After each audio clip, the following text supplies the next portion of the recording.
Hello everybody.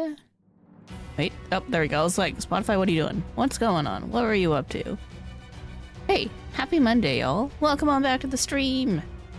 Oops, hopes if I'm in the game window. There we go, that's what I wanted to do. Happy doggo. Yeah. Alright. Hey, welcome on back, y'all. Hope you guys all had a good weekend. We did not, in fact, end up raiding yesterday, as I said we probably would on Saturday. Things happen. People had stuff come up, people get sick, you know, the usual. We're all adults. Things happen. Doesn't always go to plan. That's okay. We'll just do it again later. But yeah. Everyone is doing well. I hope you guys enjoyed Astro Bot. We're definitely gonna play more of that soon. But for now, today's plan, there's maintenance today at 10. So gotta kind of squeeze in what I can, but not gonna put ourselves in any kind of place where we might get kicked out at maintenance and lose the file. That would be terrible and stupid. We're not gonna do that. So my goal here is to get 2 floor sets in on solo, maybe a third, or maybe if people are on for our group file, a floor set or 2 there, depending on how fast we progress. And yeah. And then afterwards, after that, when we either it's not viable to do another floor set, or maintenance happens, probably both, we're gonna have story time. We haven't done story time in a while. I'm pretty behind on all the... Well, I guess they only just came out over the last few months, but there's new stories for Tales Under the New Moon, I think it's called. Basically, it's the collection of FF14 short stories on the site, so I like to read those. So we'll read them together, and it'll be a good time. That's how we'll end things for the evening after the Deep Dungers. So, for now, I got new gear. I got the chest piece because I didn't want to wait for my leg piece for healer to drop, so have the Archangel body piece. I look different than I did before, and that's fine. Alright, let's go. Head. Alright, those are my friends. I gotta hope log on tonight. Anyway, 31 plus. We're gonna go. We're gonna vibe. Just chill. These floors are not too bad. It'll be fine. Ooh, Petri? Petri is pretty good. Definitely I'm gonna try to do this smartly and then come back and pick shit up afterwards.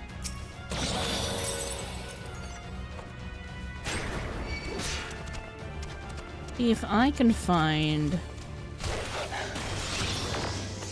bunch of friends. That's the exit.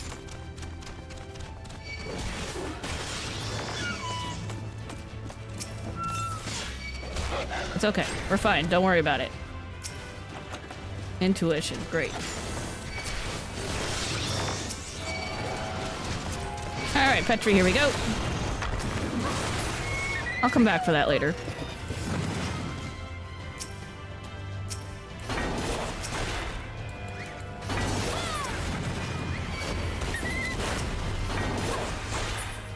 Trying to be efficient.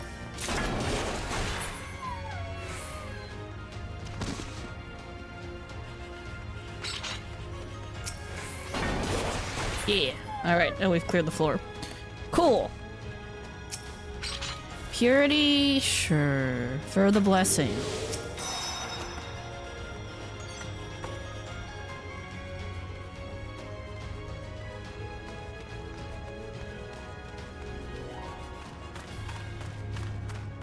Anyway, we're just kind of here to vibe today. Yeah.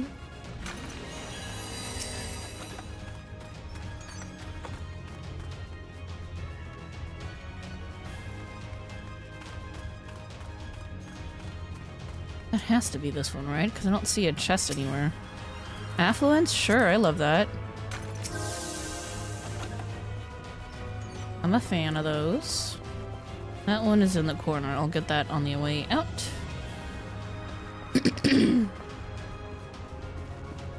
I know I checked this, but I already forgot what it was. What are you? Gamba. Love Gamba. Oh.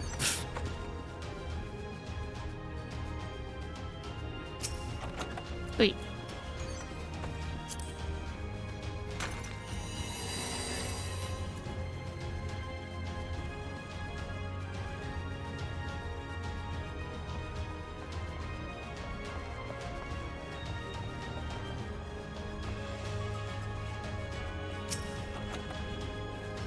Of course. Of course. What else could it have been? There's no reason for it to have been anything else.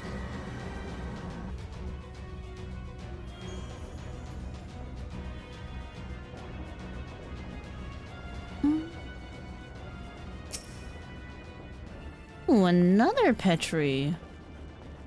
To just do that all again. Ah, Gorgons. We won the Gamba! Love winning the Gamba. They didn't even give me anything.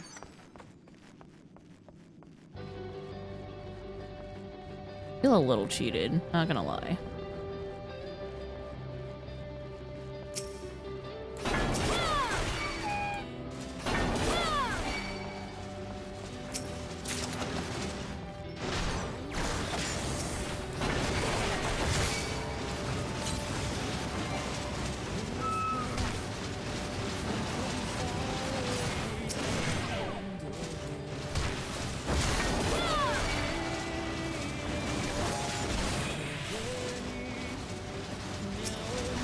I think I have made a sufficient number of friends here.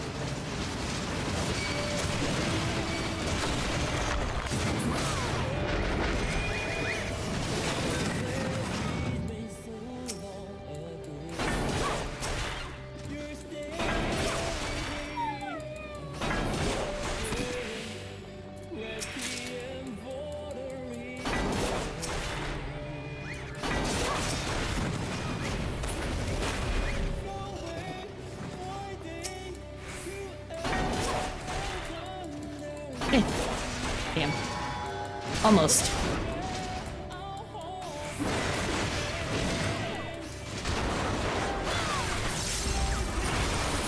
Yo, Vagrancy! Thank you so much for the resub, or for the 3 gifty subs. Whoa! And you gifted one to XIV, my favorite streamer, who stopped by during Astrobot. That was like the highlight of my week last week, I'm not gonna lie. Hey, you sniped some really cool people. Also, was that too quiet? Was that alert too quiet? It was a limit break. I saw it play, but it also seemed kind of low, but it might also be because I have my volume a little low. Was it quiet for you? Anyway, thanks for the 3 gifties. I hope you didn't hear it, but you're also stuffed up. Okay. I may need to go into Stream Elements later and do some fiddling with the volume to make sure that that's nice and audible. Hello? Anyway, enjoy your snowman mount. For those who don't know, if you gift 3 subs to anybody who's live streaming FF14 on Twitch, you can get the it's basically the snowman mount, but instead of red, it's purple for Twitch, which is like, that's cute. I'm glad they made that. And like, honestly, 3 subs is not that much, and now people can use the emotes.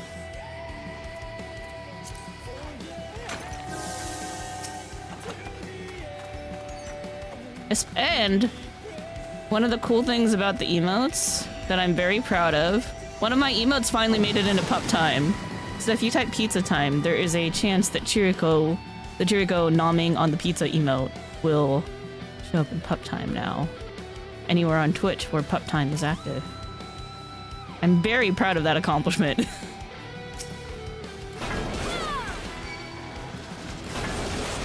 I could probably pull 3. Is it a wise decision? Remains to be seen.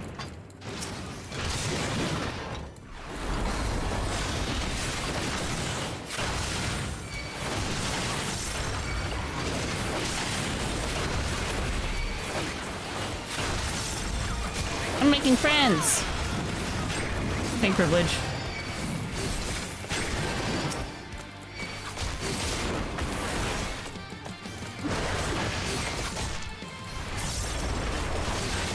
Please don't know how to cutie me.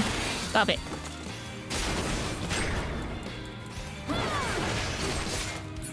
No suicide. Not on my watch. A witching.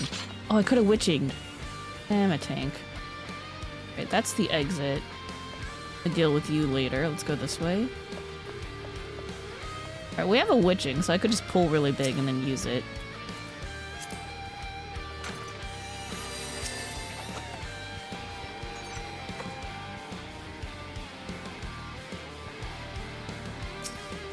Landmine, my favorite. Landmine, my beloved.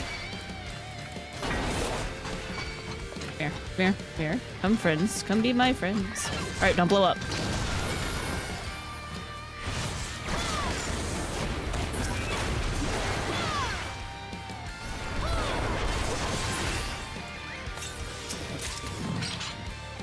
More affluence. Love it. I feel like Stream Elements, like, the volume on it, like, changed since before. It didn't used to be that quiet.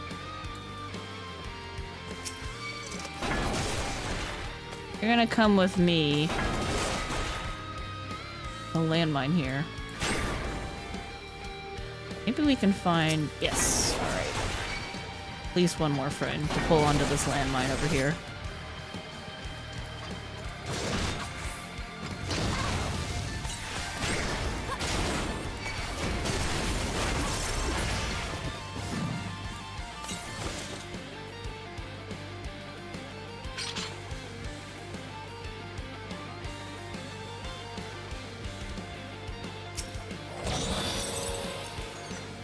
I was like, man, I hope that chest doesn't blow up on me right now. Another Gamba. Love to see it.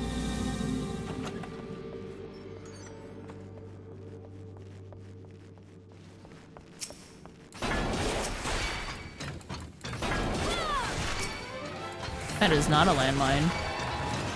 Oh, but that one is. Alright, we're gonna use the witching here, and we're gonna landmine. It's gonna be a great time.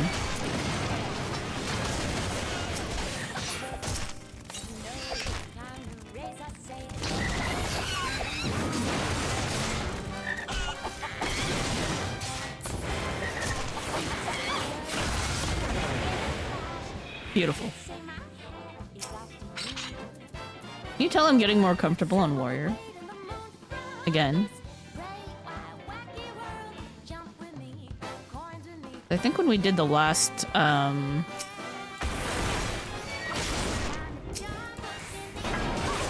can I say no? It keeps offering me all these beautiful landmines for funsies. I can't not step on them. That would be a travesty.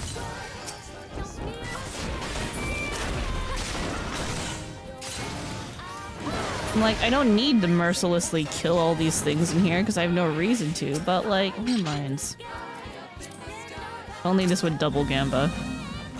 Can you imagine if every time you used an alteration, if you used multiple, it just changed another room, and then that way you could potentially have a room with all Korgans and another room that's all mimics, or double mimics, or double Korgans, and that would be pretty funny. I gotta go back and pick up my witching. See? It's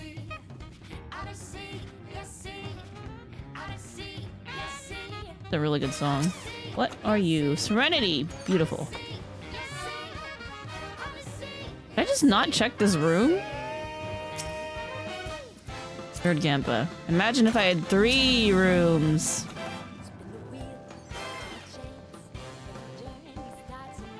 Phoenix, I know you'll never see this, but in the unlikely event that you do, I want altars to work that way. It'd be really cool if you could just like keep spamming them and then be like, haha, triple mimics or triple Korgans or a varying combination of them. Could start tanking on our raids? I could. The problem is We don't have enough people who are willing to heal. I do want to tank on the raids eventually. I actually do want to. But between you and me, we have a bunch of cowards who don't want to heal.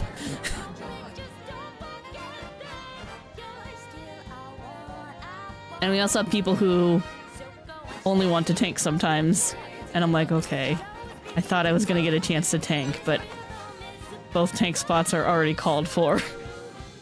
Force Choco to heal? You know, that'd be pretty funny. Would I trust him? No.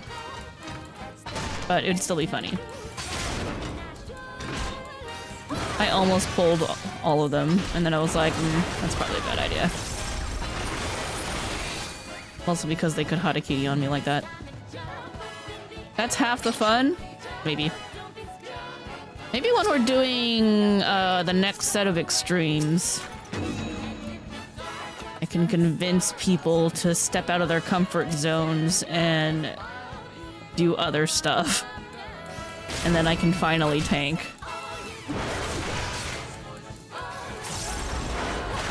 I want the tank mounts, but you know what I never get to have? The opportunity to tank.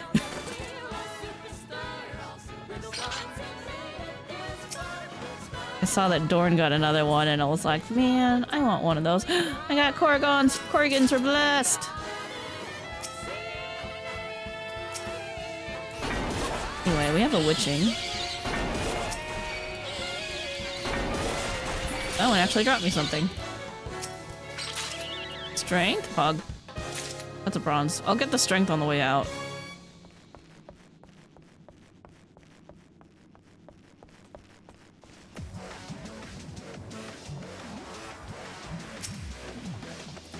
Light. We could do tank farms on non-raid nights. Just Ruffle Stomp the one raid boss and Stormblood? Which one? Omega. That's Omega, right? Yeah, Stormblood raids were Omega. Oh, Halicarnassus?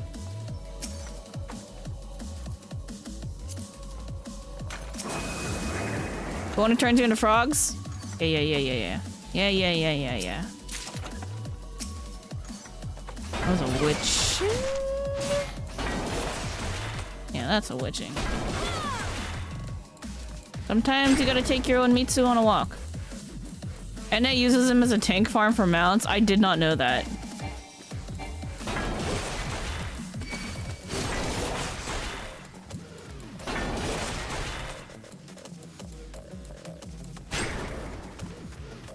I just know that she's a queen of another world.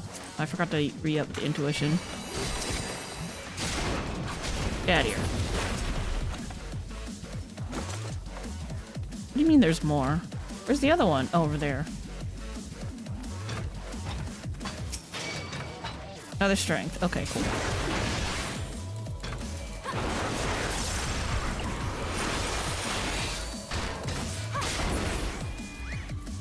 Oh, gonna use that.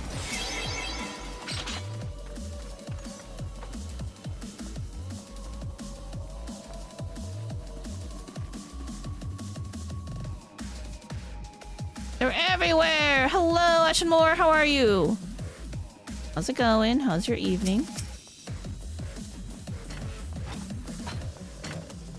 Got it.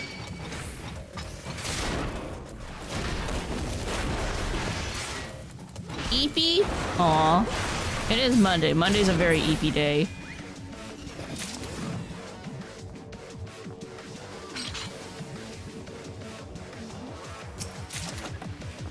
You know what I should do is I should also gift 3 subs because I don't have the mount either. I will do that later. Oh wait, hold on. Wasn't it your birthday yesterday? I think I remember you saying that. Happy birthday again.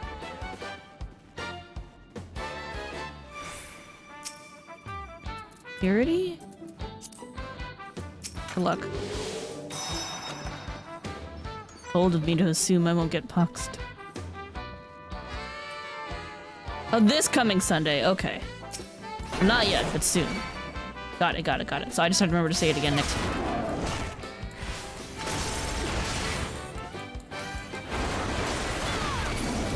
Well, I hope your week goes by quickly then, so you can enjoy your birthday.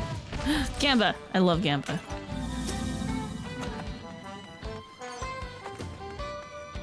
I won 2 out of 2 Gambas so far.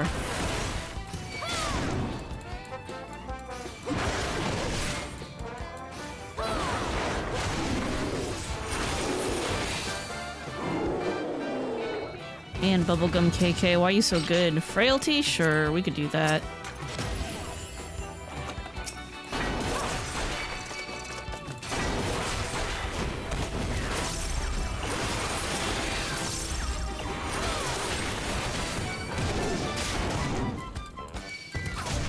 Oh, I didn't actually kill you! Whoopsies! Sorry, I didn't mean to leave you alive like that, just hanging. I thought I hit you.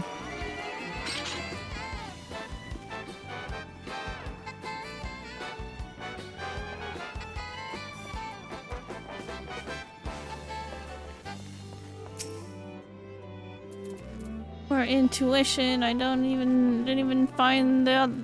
Oh, there isn't one on this floor, there's nothing to find.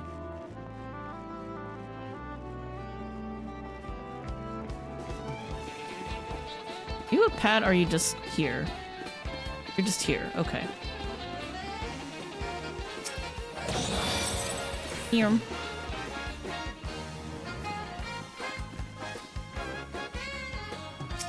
You gonna aggro? You're probably gonna aggro. If I walk in the middle? Nope, aggroed anyway. Okay, come on.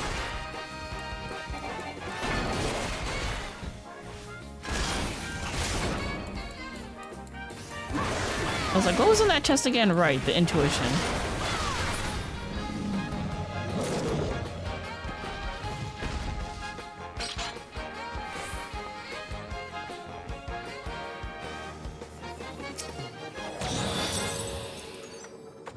Fun.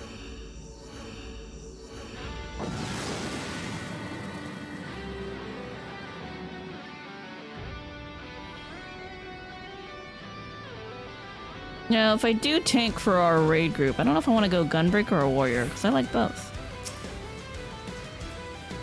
Got another strength, so I can re-up that. Dolly.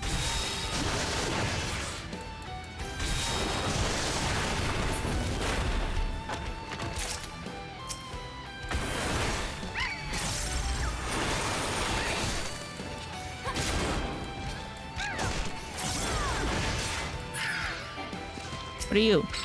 Twitching! Cool. I'm gonna use it on you for fun, because I want to come back.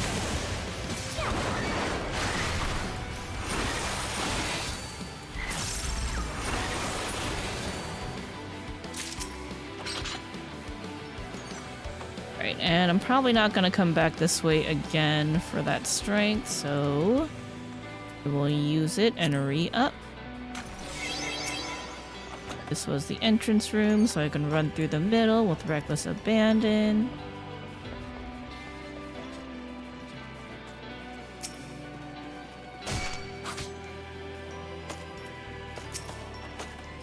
Tuna.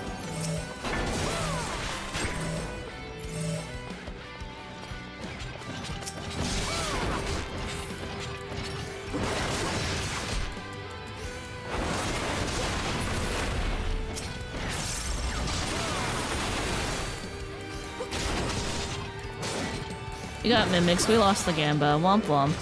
Oh, it's the exit room. I will be back for you, and I'm probably gonna clear you out of there, but I gotta go this way first.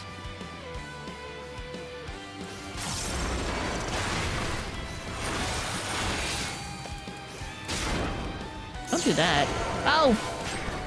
Fiddlesticks. Oh god, he's out of cutying. Oh god.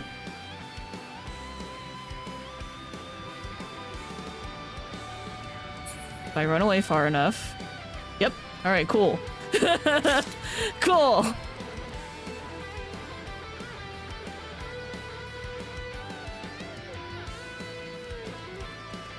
So that's the range. It's pretty big.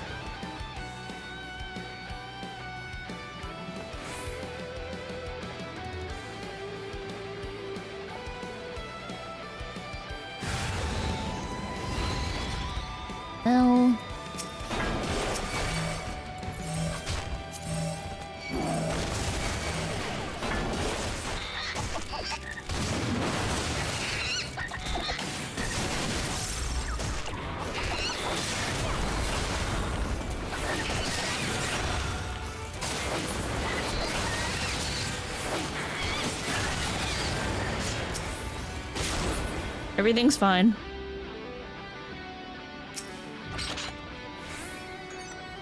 Now if I find another witching, I'll be good.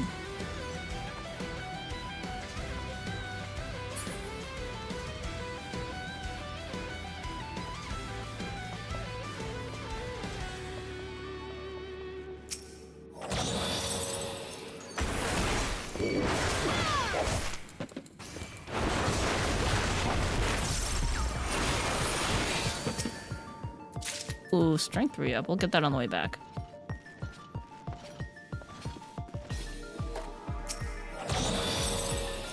I guess is right now.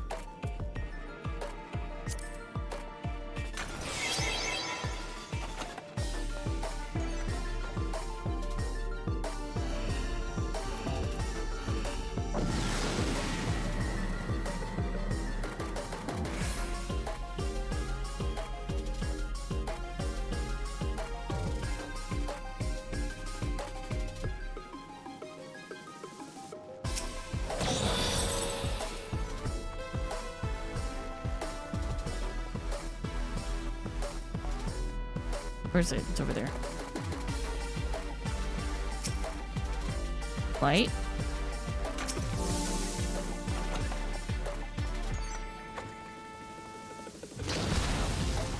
Oh, what a waste of a landmine. Oh wait, no, I got him. Cool.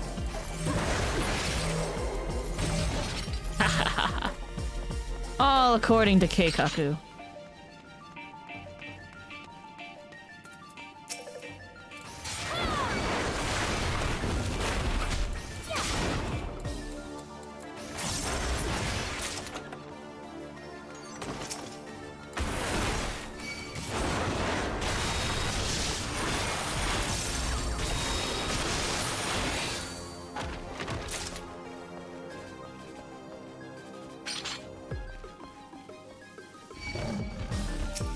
Fine, I'll kill you.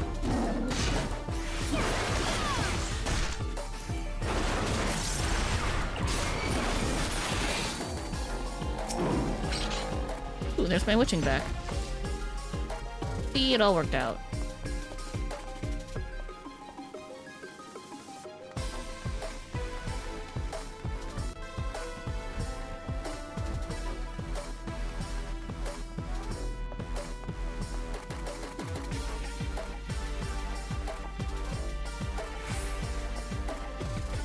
Nothing, huh?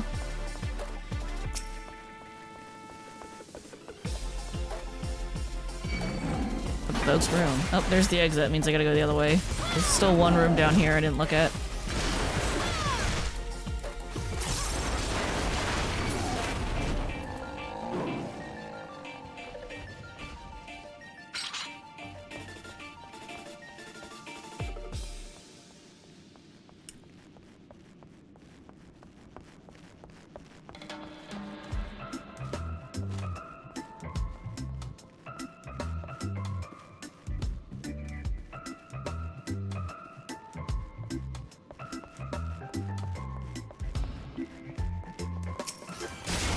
I know we're vibing right now to Deep Dungeon, but also really want to play more Astrobot. I was uploading the VoD today, so it would be ready to go for later this week. Like, man, I really want to play more Astrobot. It was so fun. A really good time playing. Okay, we'll play later this week. Not tomorrow. Tomorrow's reset day. I have stuff to do. Maybe Wednesday. I don't think we have D&D this week.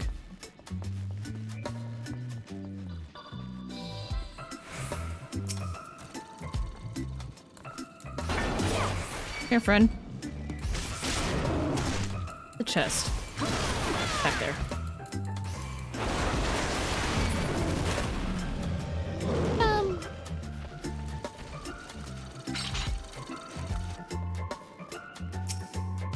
Fortuna! Yep, that would've... Okay. Could kill those two, but... No, I guess I have to kill you now. Not my fault you were in the way!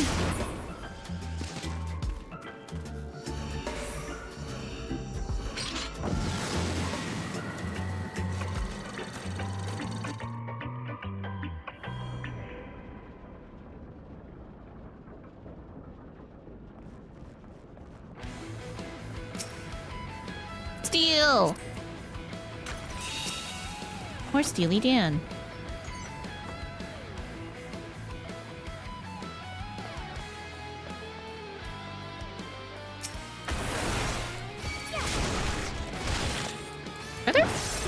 Are there bears in Deep Dungeon?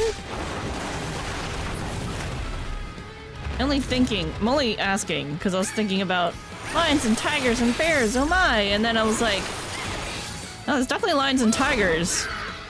I can't recall seeing a bear in Deep Dungeon. I know there's bears in the game, I just... never seen one in Deep Dungeon. I could very well be wrong, I just can't think of one.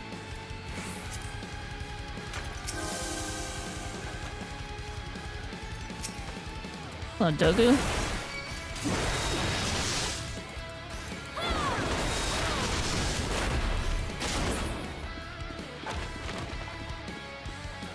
Sucks, there's nothing in it.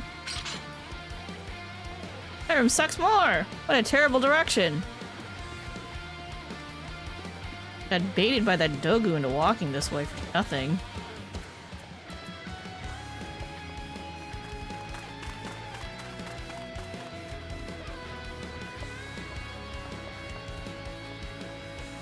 Something.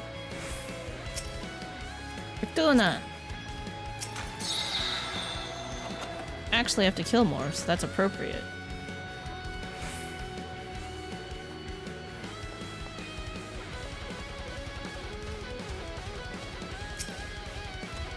Strength? Cool.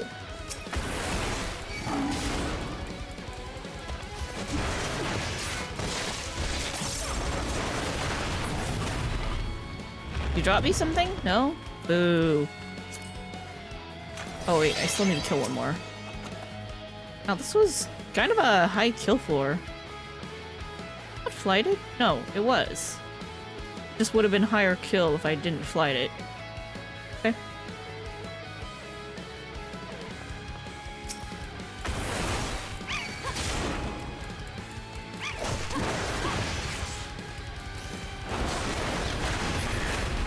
Freedom! Man, Fortune didn't give me anything. Bad.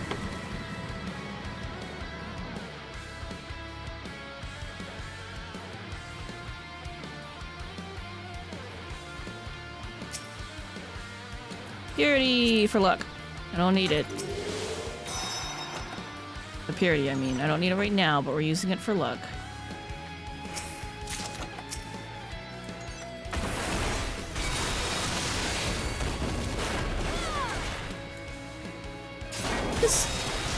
Please? Cool. Another strength. What do we got over here? Ooh, Petri? Okay. I don't really want to run back here.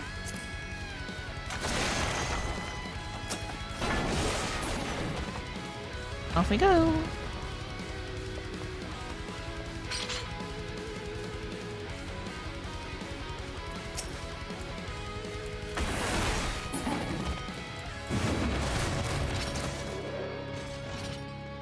On the exit. I don't know if I'm gonna make it to another room. Petri wears off. Nope. That's okay. Gee.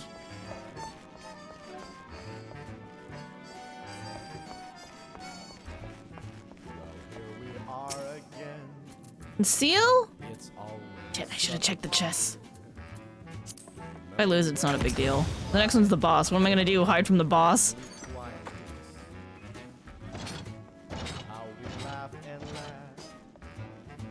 Except I wasn't laughing. Under the circumstances I've been shacking. You want your freedom taken. That's what I'm counting on. I used to want you dead, but now I only want you gone.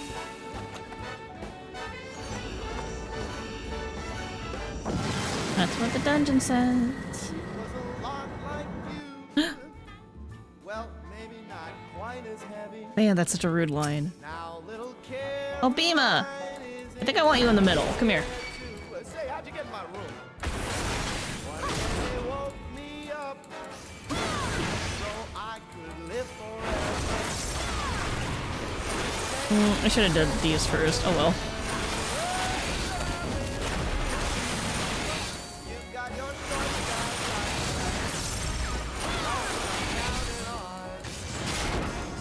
all that you get, now I only want you don't know if there's gonna be a portion. Now I'm gonna have some of my fans show you a thing or two what to do with that subject, just like that.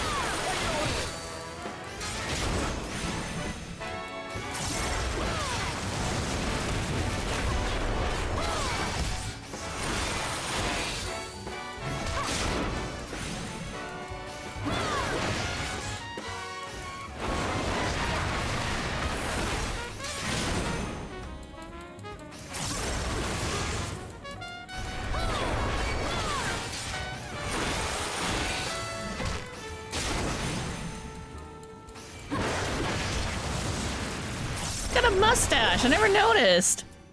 I definitely pay attention.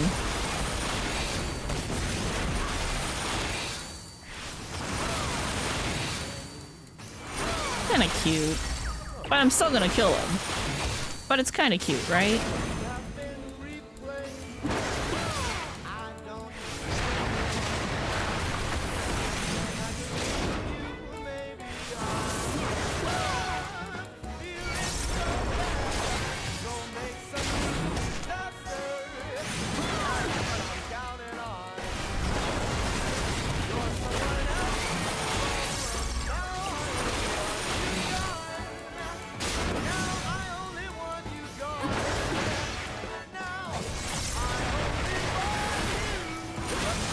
Easy. Oh, I love ending on Fell Cleave.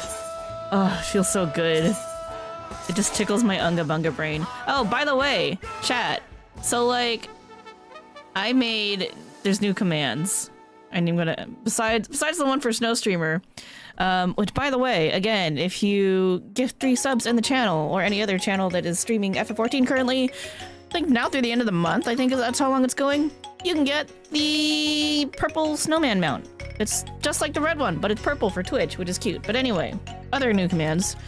You can now go Unga, or you can Bunga,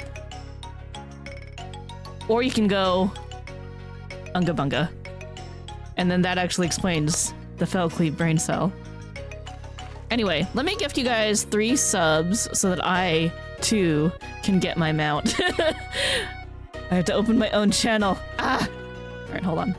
And then I gotta go. I forgot to tell my friends about it, so I gotta go do that. Shit.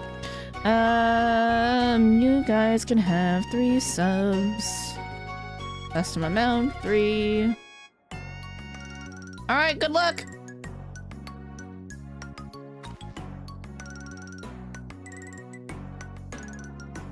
Good luck, everybody. Yo, Ashenmore got one! And Shinpy, 2 of our regulars for Deep Dungeon. It's pretty pog. Why did it do it as you guys got your first month? Sparkling Parfait gifted a tier 1 sub to Ashenmore. Yeah, here this one. It's gonna do them one at a time. That's... Twitch, you crazy. Earlier it did all 3 as a gift sub, which is what it's supposed to do, but here it's doing them Sparkling one Parfait at a time. gifted a tier 1 That's... sub to Steve okay. 2146. Alright. Anyway. Cool, got the 58th ride tickets and the Snowstreamer whistle mount. Yep, that worked. Alright, let me go spam my friends, remind them. Reminder, if you gift 27. 3 subs. Oh, there he goes. Now it's doing the full one. Oh, I can hear it this time! I did just have it really quiet, but I do need to turn it up also. In the channel, while FF14, aiming, get Aether, tickets, and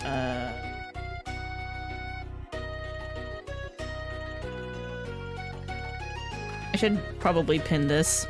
Snowstreamer. And let's pin that, and we're gonna pin you Forever! Forever. Anyway, hi Dad Black Bear, how's it going? How was your evening? How you doing? Who's DMing me right now? Oh shoot, that's for the Secret Santa this or White Elephant this weekend. Cool. Okay. Alright, anyway. We're gonna do a quick 3-minute ad break in between, and then we'll do another floor set.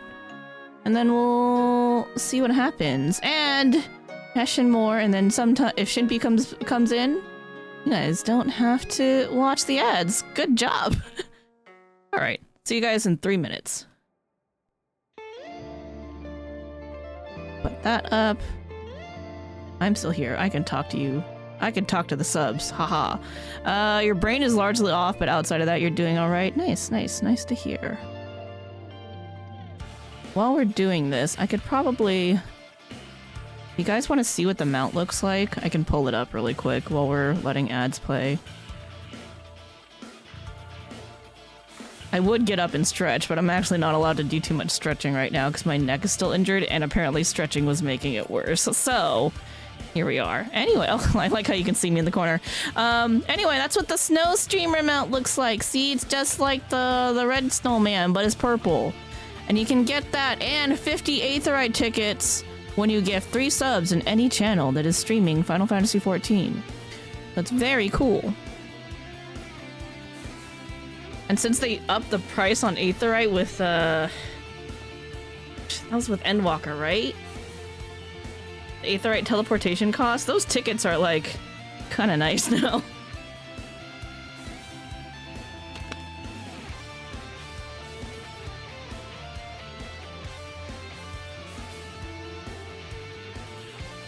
But anyway, yes, purple scarf, very cool.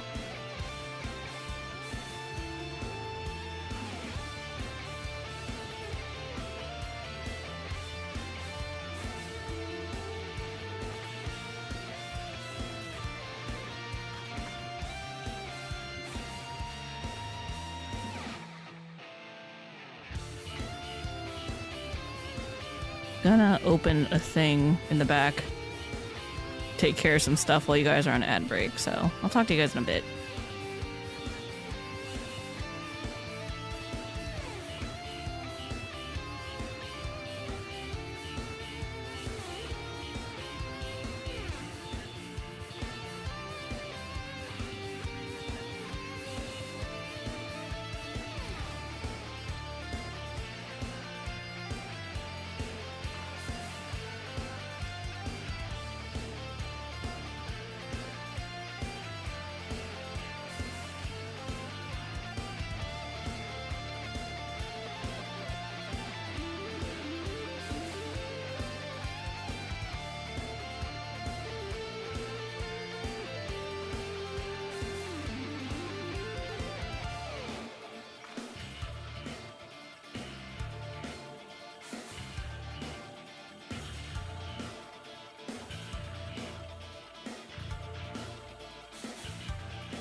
Welcome back, everybody. Welcome back from the ads. Let me turn off the BRB message.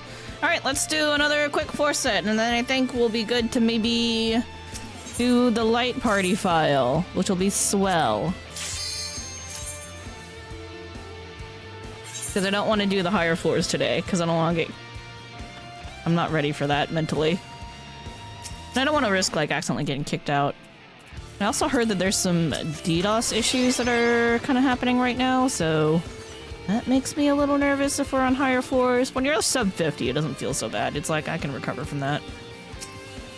Let's see if I can do 3. Yeah, buddies. Come here. Be friends with me.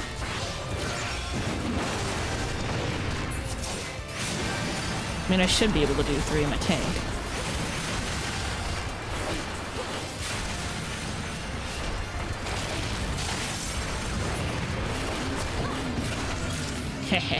Alright. That was fun.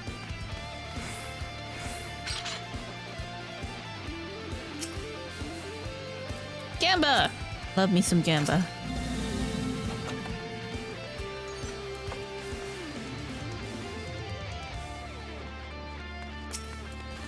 Black bun.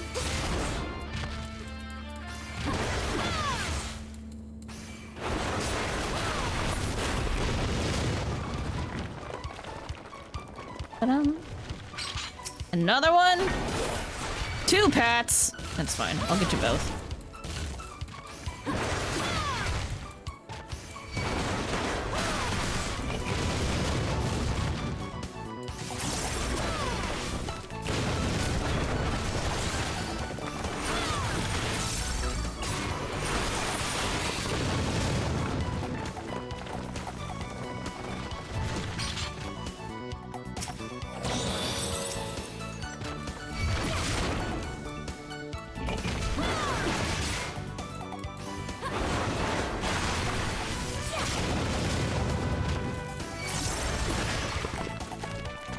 I didn't even realize the Starlight event just started too. Someone in my FC was like, I'm doing the event, and I'm like, what event?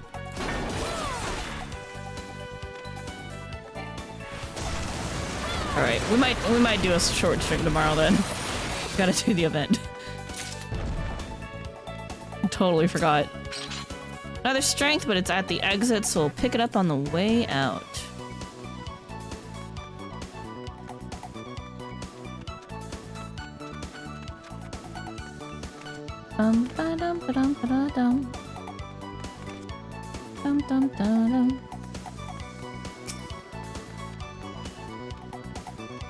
I don't need to kill you. Door's already open. For you. Sure. Good luck.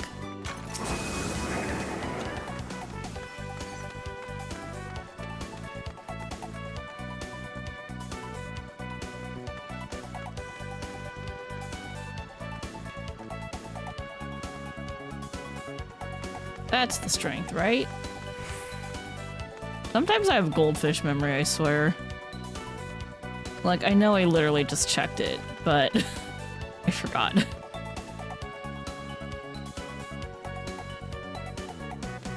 Dun, dun, dun, dun, dun, dun. Yep, that's right. This one, right? Sweet.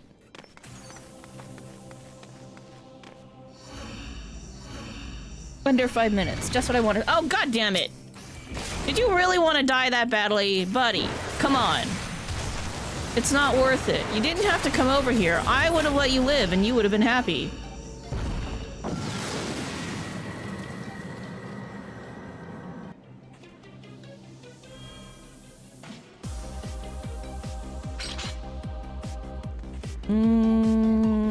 Well, those two look like dead ends.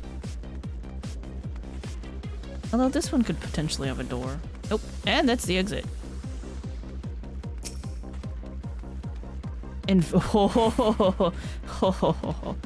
an unfriendly exit. Yo, Dio! You're a little late. You're busting your ass on catching up on art today and you're burnt out. No. I hope it went well at least. I know sometimes the art can give you trouble, but I hope it went well. I'm gonna motivate you? Cool. That's what I'm here for. To motivate and let you know how awesome and amazing you are. By the way, Dio, you're awesome and amazing, and I cannot wait for your cookies to arrive. I loves me them cookies.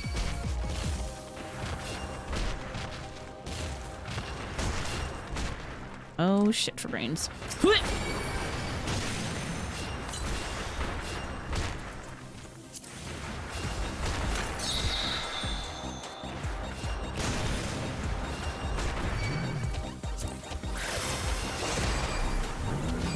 I'm like, this is a bit much for me to be dragging around here. Okay, we gotta conceal. What else do I have? There's a witching.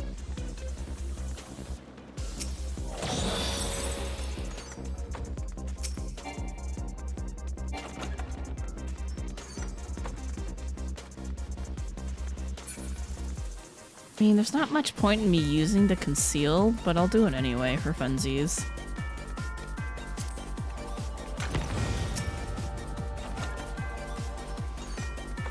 That's the witching. What was this one? Shit, you dropped one. It actually dropped one. Oh, I want to use that.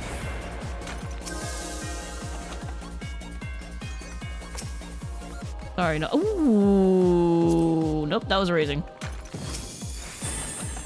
That must be the witching.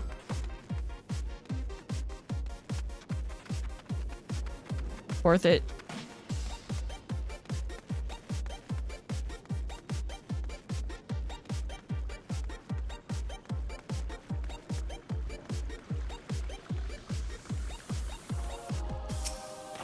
It was beautiful.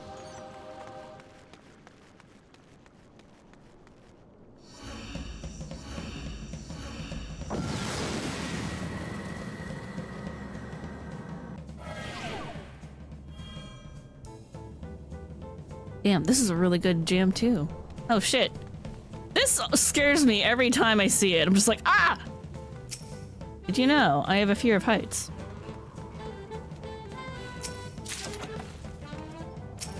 If you didn't, now you know.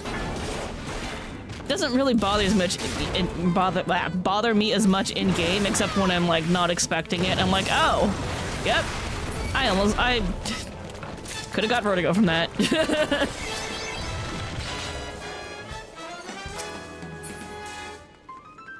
I get vertigo in like those like surround screen rooms where they're like trying to like immerse you in the experience. And the only one I can think of right now where it's like I very distinctly remember getting vertigo in there was at Disney World in Epcot. In the Canada exhibit, they have a 360 vision room in there that's supposed to like take you around Canada, and I get vertigo in there. I have to grip the handrails or I'm gonna like fall.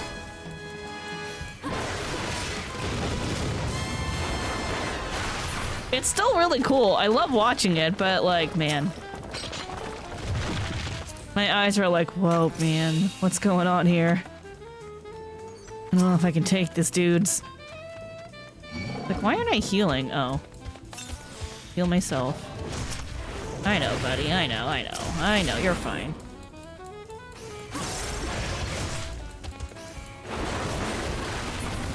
You're welcome.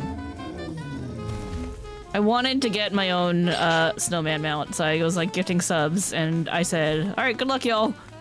And then you and Shinpy both got one, and I'm like, hey. You are both our regular deep dungeon enjoyers. Although Shippy might be busy right now, but I'm pretty sure they're still working on deep dungeon. Anyway, I'm glad it was you guys who got it. Now you can enjoy the emotes. They're nowhere near as good as X Waters, but I try. I don't know what I want for emotes, so I just kind of like YOLO them.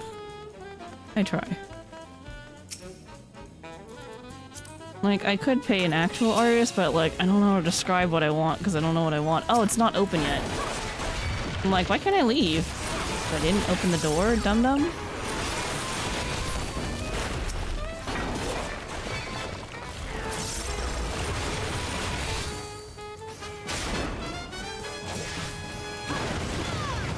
Oh, there was a horde somewhere and I missed it. Eh. What do you mean it's not open yet? I think we have auto sprint. I meant to do that. That was fully intentional. I definitely was just trying to leave. Now you have all the pops. Do you like how I put mine intentionally facing the other direction so they can yell at everybody else's? I think that's the one that I'm like really proud of. Sounds like my pop yells at everybody else's pop. I made one for Neo Neko also, but his is facing the correct way of Midna. And then now our cats can yell at each other.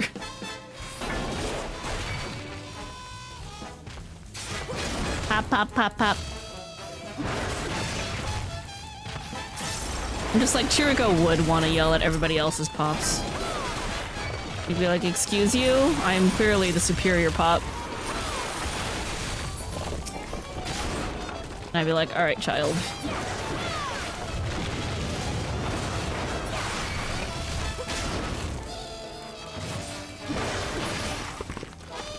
Alright, what do we got? Safety? I can run with reckless abandon.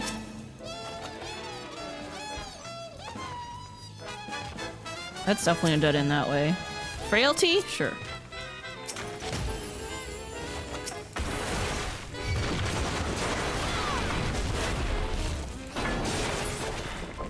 Yeah, there's Neo Neko's. Midna and Chiriko yelling at each other is one of my favorite things. Hey, Evelyn, how's it going?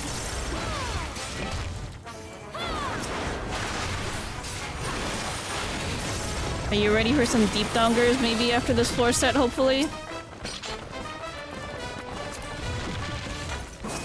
And do some light party dungeoning.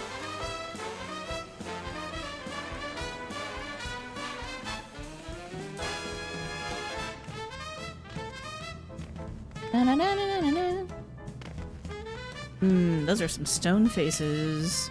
That is another intuition.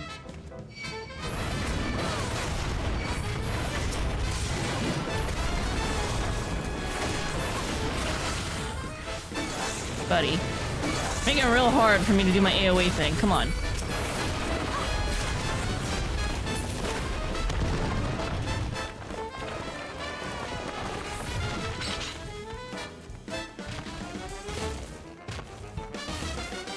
That's Chiriko eating popcorn.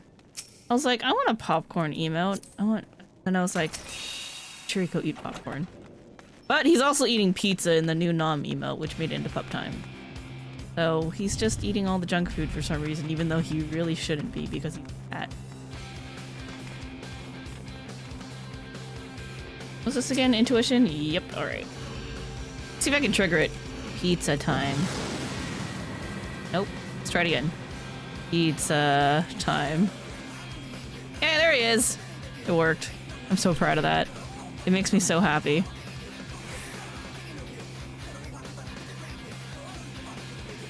I'm always like, why doesn't Chiriko get to be in pup time? Or Momo? And then it happened and I was like, oh! I've been blessed.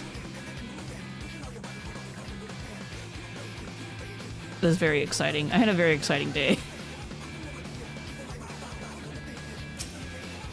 Strength? Yeah, we can re-up that.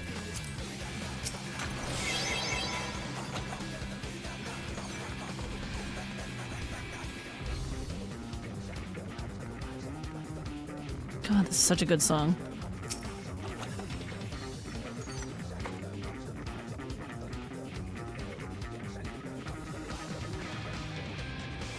Rise might still be my all-time favorite song.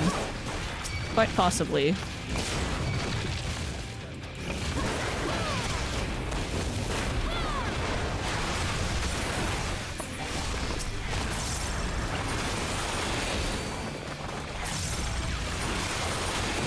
Tank privilege.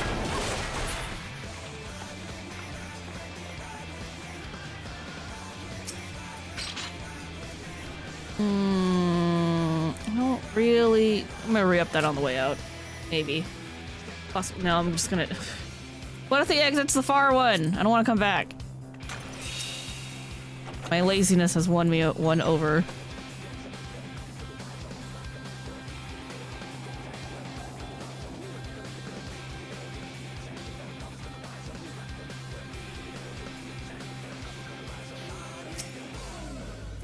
Luna.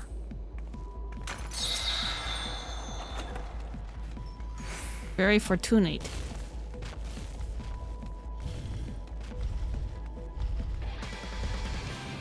Look, the horde.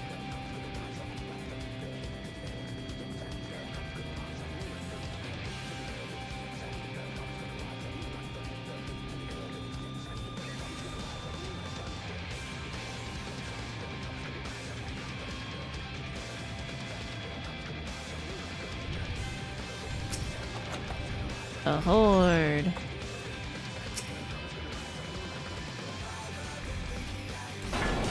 Oh. Only 2 exits to choose from.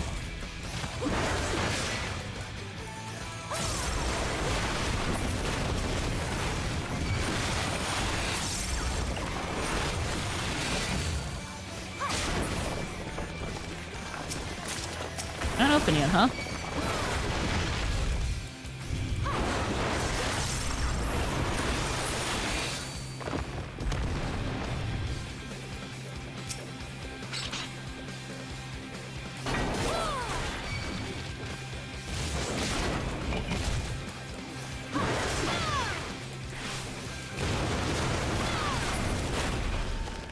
Find out.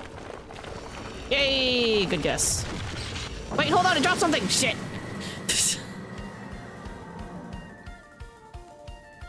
Didn't see it. Well, it was too late. My bad. Ooh, I think we lost the Gamba. We got mimics! Ooh, that's a worm.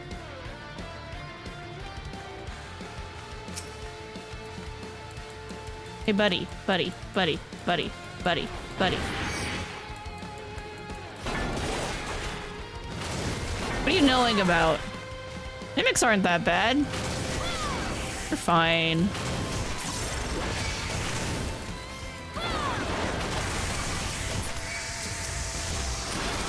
Did you know that if you pause the stream, the 3-minute break never ends? What?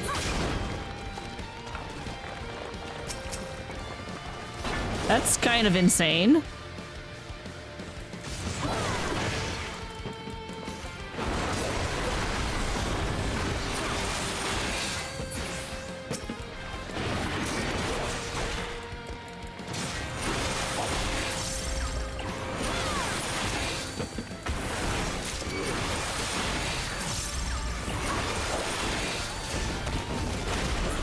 Told you it was fine. That is very unfortunate. I'm sorry.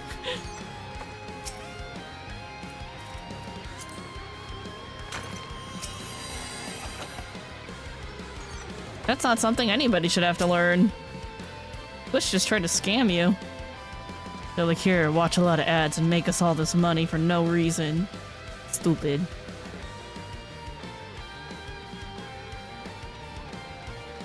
Trying to look for shit that I actually want to kill before I blow that Petri.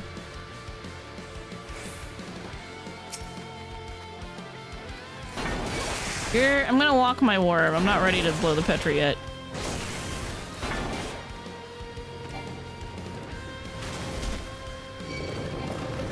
Sometimes you gotta take your worm for a walk.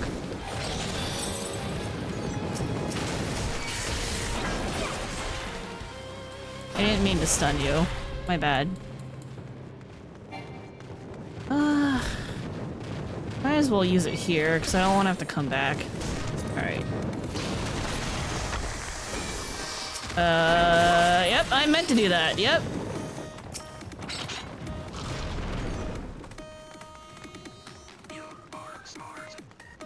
I definitely knew there was a landmine there and used it to kill the worm in a timely manner.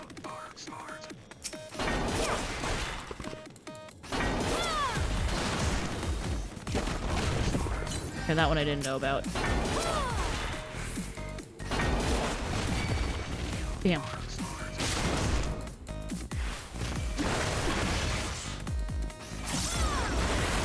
Shit! I did not mean to hit that.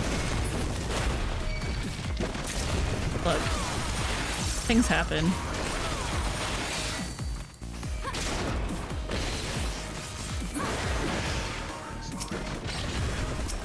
Alright then.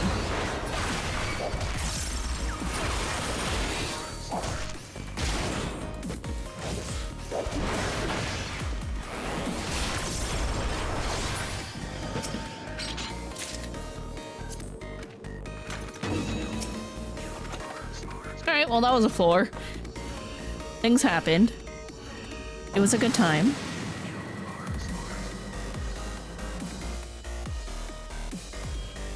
You have to come to you've come to an understanding you can no longer ignore. You need 2 monitors. Do I need to get you a Christmas present? Is that where we're going?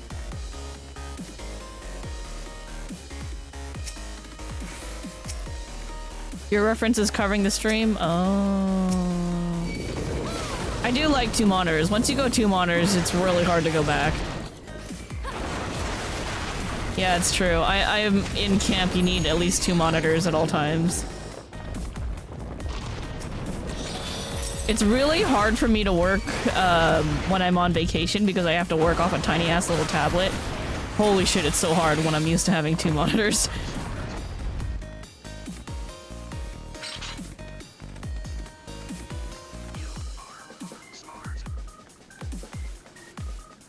Oh, it's intuition. And I have intuition active. Got it. Okay. Did I forget about something? The desk you're going to be setting up this week will allow you to set up 2 monitors. I feel like... No, never mind. I had a thought, it left my head. You chafe at having only 1 at home? You only have 1 at home? How? Why? Okay, castrailty, haha!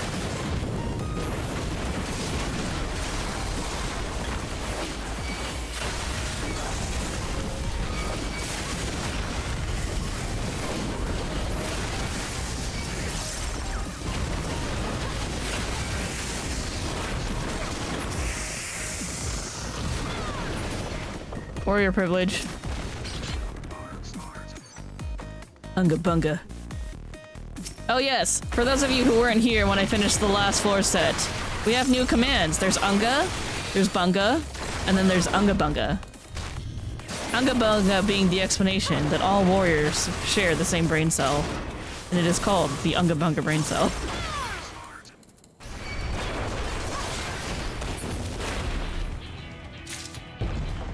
There was no specific reason why I made those. I just felt like it.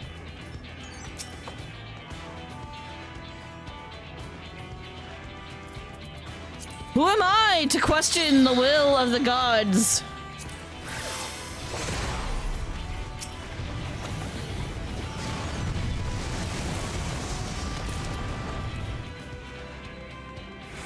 That black bear is the epitome of Unga Bunga due to his monster hunter choices. Fair.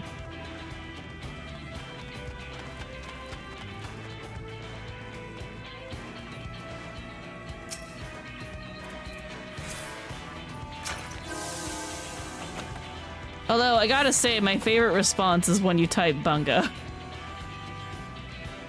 I think that's my favorite one.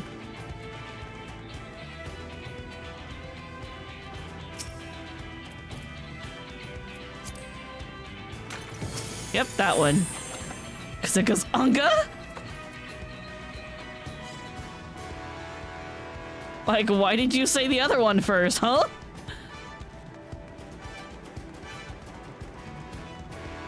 It's my favorite.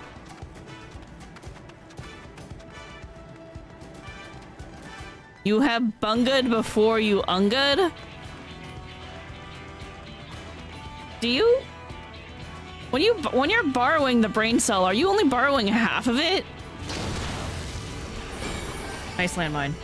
Totally planned. Intended and scripted.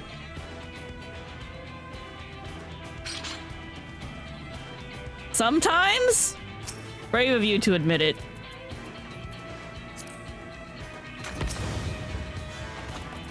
Alright, let's go scout. What are we dealing with on good old 448? A lot of shit over there. Alright, we got a strength. We got a steel. Cool, cool, cool. Love that. Love re-upping my shit. Serenity. That's also real nice. Okay.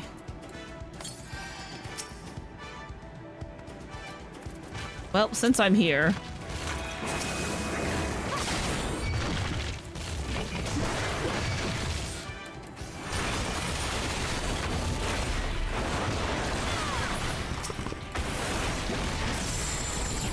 Oh, ass! God damn it! Well, he's silenced too.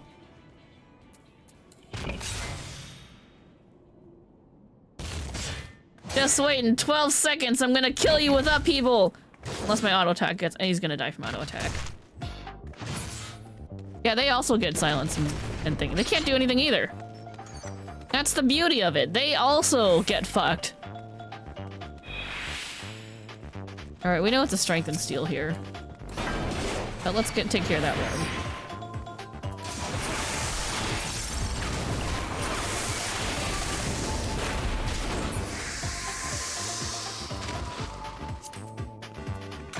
It's straight up awkward adamantoids. It happens all the- have you not also simultaneously trapped the enemy before? It's kind of like the landmine, but less fun.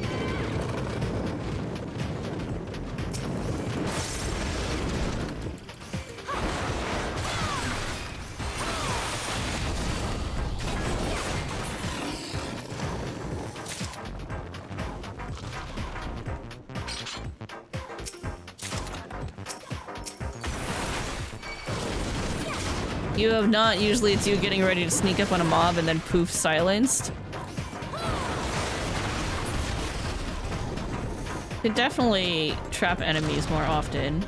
Not saying do it with that particular one. Oh, stop giving me the maintenance reminder. I know, I'm aware. But you should definitely go for the landmine plays. They're very fun. And once you start doing them, it's kind of like an addiction and you can't stop trying to kill yourself while trying to kill enemies. It just feels way too good.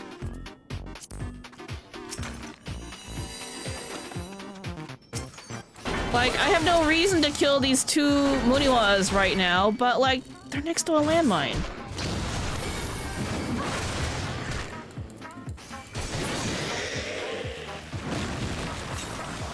I could have just let them live. I had no reason to do that to them.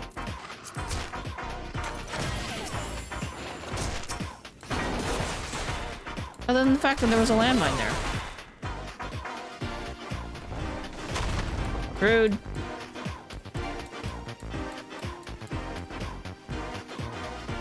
Yeah, I was kind of hoping there was going to be another landmine here.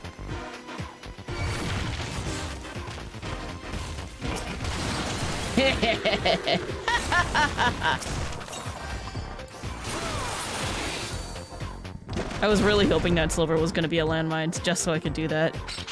Ah, that worked out. That felt good. Landmine plays are my favorite. Now, on a DPS, that might be a different story. I might be like, maybe only if I'm jamming down pots. Ooh, auto sprint? Auto sprint's pretty damn good.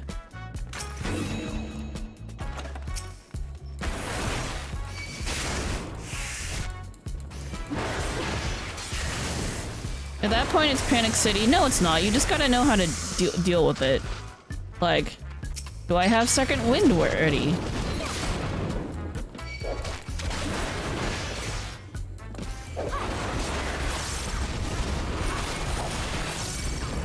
If you have second wind ready, no problem.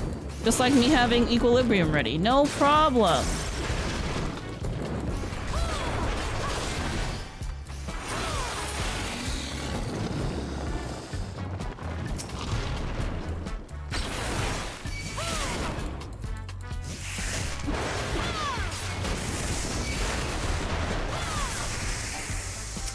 More worms?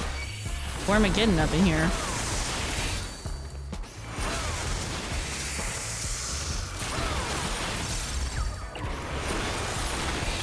Yeah, Felcleave is hot. You dropped something and I didn't see it? What'd you give me? What do you got for me? Purity? No. Never mock the blessings of the dungeon. Except I might not need that witching. Well, I don't know, maybe. It's next to the exit room, although not actually the exit room. This was completely unnecessary. I didn't need to kill these guys. Wait, what's silver?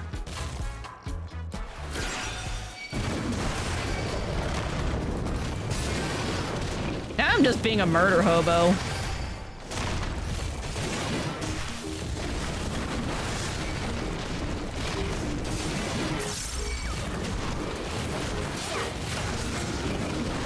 Bunga bunga.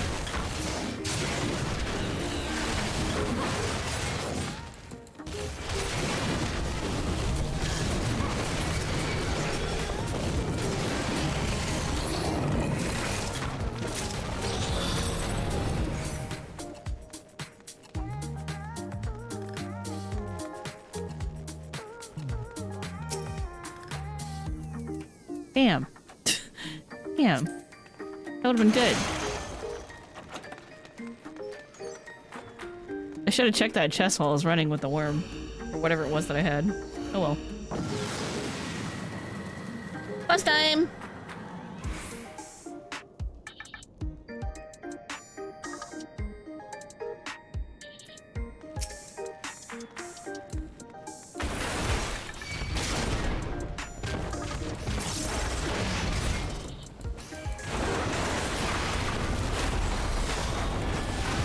Yes, he's very girl next door vibe. This music is totally appropriate.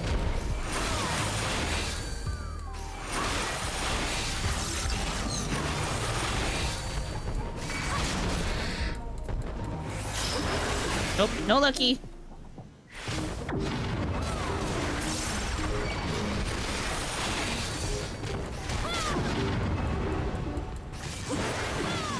Follow me!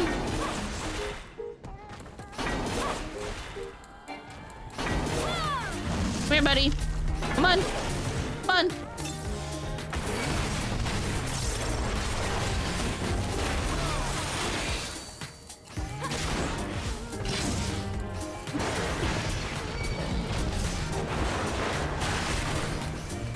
No, I was not looking. Haha.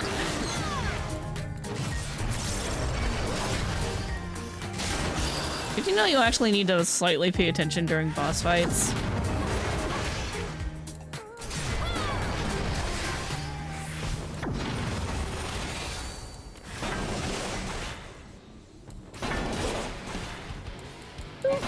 Come over here. I wanna hit that button. I wanna hit my pretty red button. Yeah. Alright, let's go.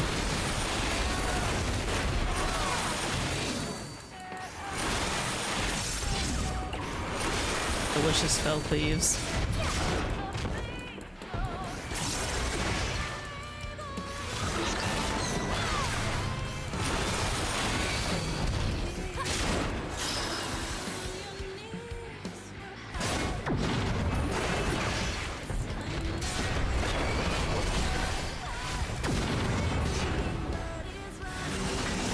Come on.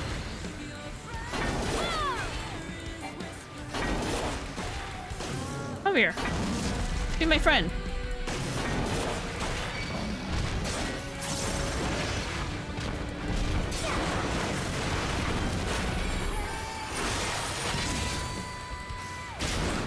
Okay, wait 5 seconds. I can do big combo.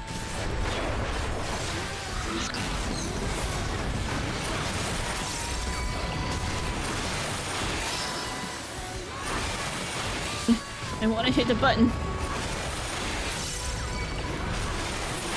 Yes. I'm 5 for 5 on ending, on killing the boss with Bellcleave this run. It feels so good. The Unga Bunga energy feels so good. All right. Are you guys that black bear at the loon and Space Popoto? Are y'all? Are we good for a little bit of light party to cap off the night so I don't get kicked out from maintenance? Murder? Okay, cool. I think we're 41 plus on that one. Light party. 41 plus. I should take off the solo tags. I'm not solo now. We're still doing Deep Dungeon, but we'll do it as a group.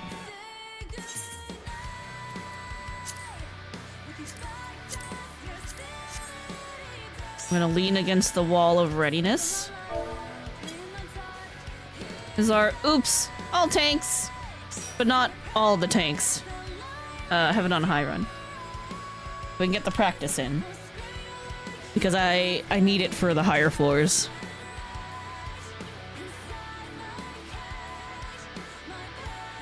Not so much 51 through 80, but definitely 81 plus. I need some practice.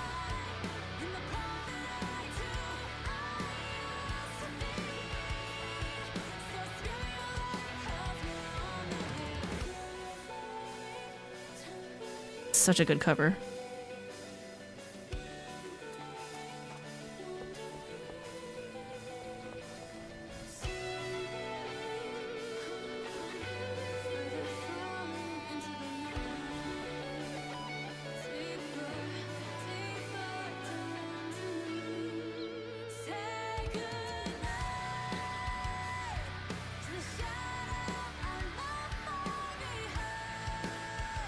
Staring at this shiny glittery fabric shawl you have and you have no idea how to watercolor it?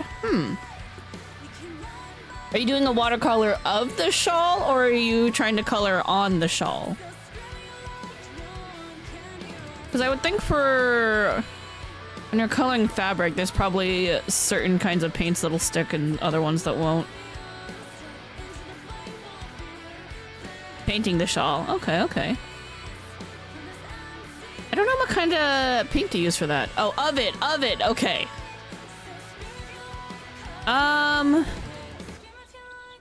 It's shiny and glittery.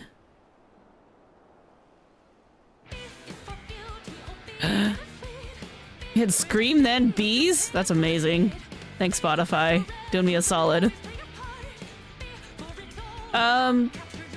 You have glitter, I guess, that you could, like, very carefully and sparingly sprinkle onto or into the paint? Into a mix of paint, maybe? That might be an idea. If ants are not an issue, you could also try sugar. Mixing paint with sugar. Yoneko, thank you so much for the 3 subs! Congratulations on your purple snow streamer mount. Where's the page so I can show off the picture again? Where did I put that? From now until the end of the month, if you get 3 subs in this channel or any other channel that is streaming FF14, you can get one of these guys! A little purple snowman dude! And 58th ride tickets, which are a good value because they uncapped our teleport fees. So, you get stuff! It's pretty cool. You have shimmer paint, so that might be an idea. Oh yeah, shimmer paint works pretty good. Oh, I see a Dorn.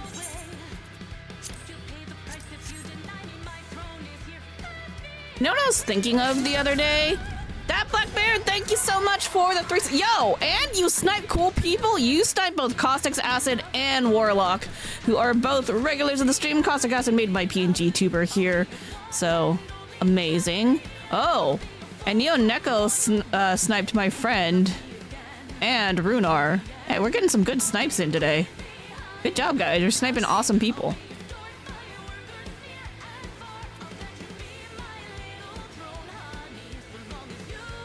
Anyway, what was I saying? Oh yeah, about this song. A few days ago, I was thinking up, just in my head, lyrics to a Christmas version of this song, and I was like, what am I doing? Why am I doing this to myself?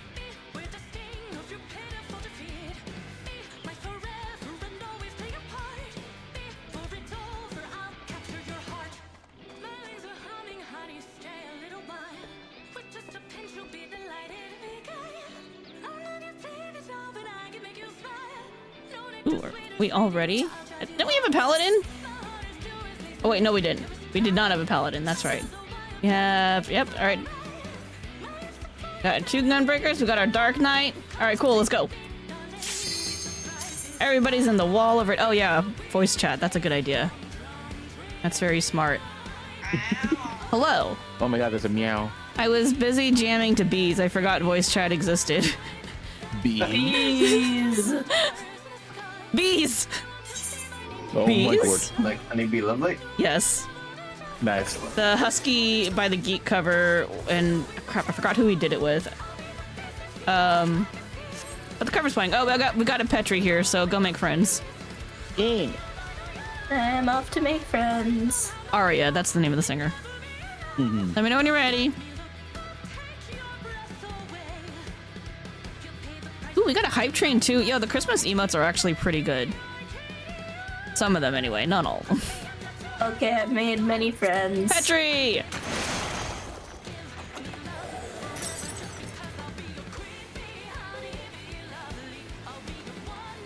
lot of friends. There's a chest here. Ooh, it's switching.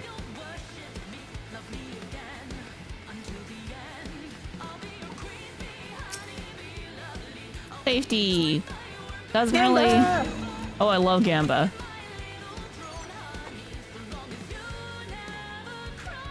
Dorn is silent. I was able to kill everything with abilities, though. Thank you for the giant emote of Chirico being adorable and eating pizza. Oh my god. Look at him, he's so cute. Look how happy he is. But also, why did we give him pizza? He shouldn't be eating that. Pizza. I like how there's another Petri. Oh, This floor really wanted us to kill things. I alterated by accident because I misread the thing. Sorry. Double Gamba. Petri for the points. Yep. Alright, let's go. It's okay, we'll get the altar back.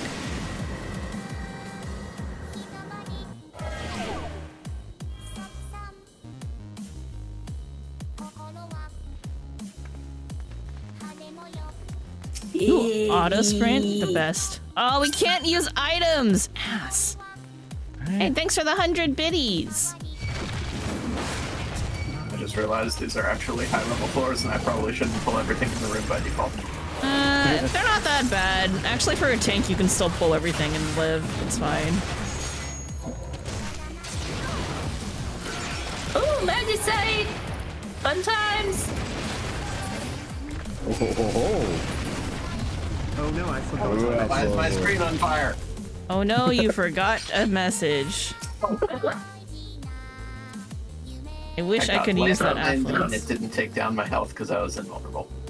Perfect time to go ahead and open up chests. I, may have almost died to a landmine. Oh no! But it was okay. I managed to pop things in time, and then the Inferno came out, and it was great. Excellent. Yeah, it was fine. Ah, can't get that. Where's your TTS? It did play! I heard it! How's your volume? Is it too low? Yeah, I heard it. I'm pretty sure you guys heard it too. It doesn't play just for me. I'm only hearing audio that's playing in OBS.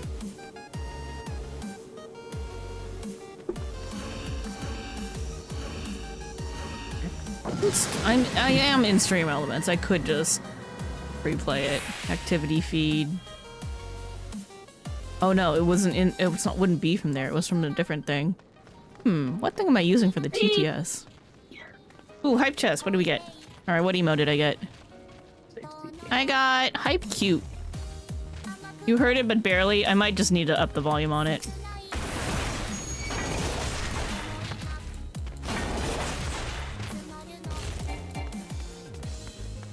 The cute's not bad.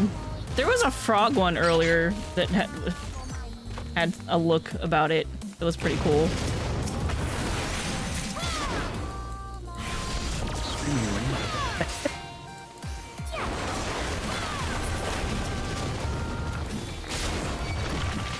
You say screaming reindeer?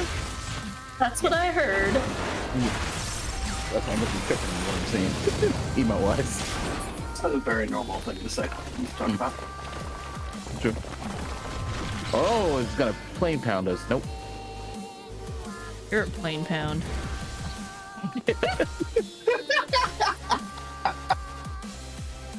Savage. Oh wait, hold on. Somebody talk in Discord. Meow. Okay, Meow. I forgot to make sure that that volume was actually working. Oh. I was like, hold on. Am I crazy? Am I talking to myself right now? No, we're okay.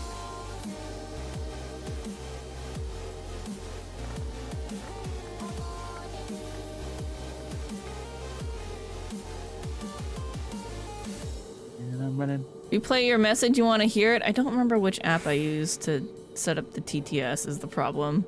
Because it's not through Stream Elements.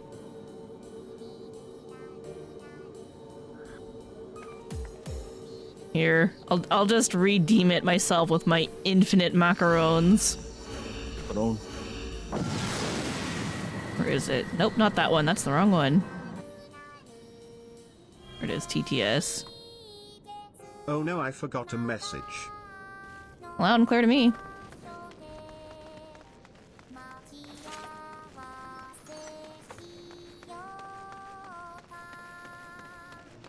Oh, more medicine! Ooh.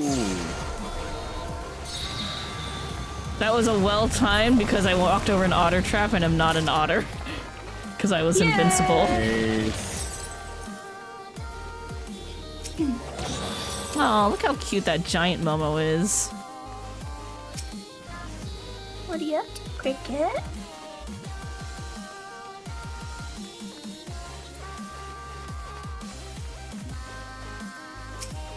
He looks very excited, I have to say.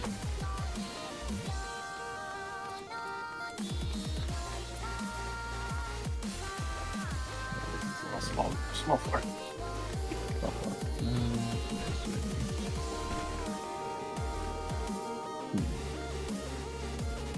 Coco, why did you let your tank die?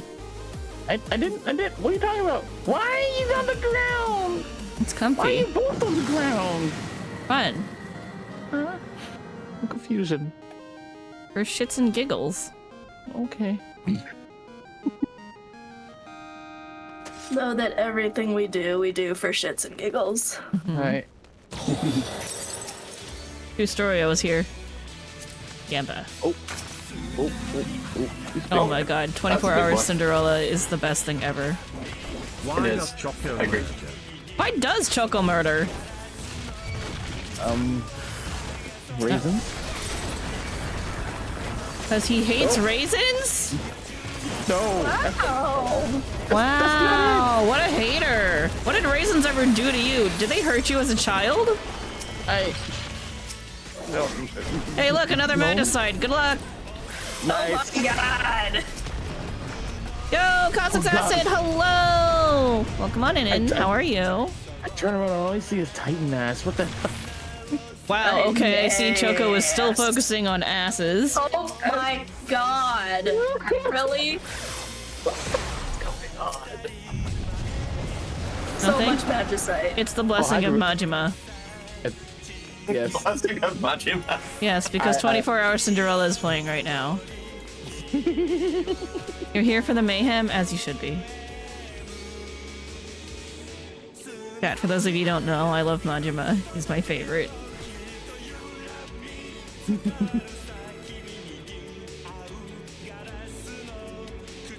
Even after he went crazy, he's still my favorite.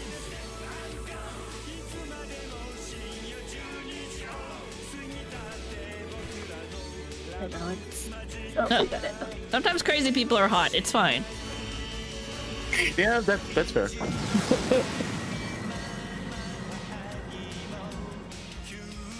Hey, S Freshwater. Hello, hello. Welcome on in. You finally found a deep dungeon stream? Yes, you have. I was doing some solo earlier. Now we're doing light party. We're having a good time. We found a lot of magicite, so you know, here we are. 10 minutes in, or well, really 9 minutes in, and already on floor 46. Kiryu-chan all day, every day. I'm gonna make that a sound redeem at some point when I get off my lazy butt. That would be pretty awesome, actually. If I ever need a phone with a real ringtone, it's gonna be the distorted sound of Majima from the sewer yelling. Yes. Look, Majima puts in so much effort for the people that he loves and cares about. He staged a whole flash mob just for Kiryu. This is true. All to help him grow and become a better, stronger version of himself. It was so beautiful. We all should look up to Majima.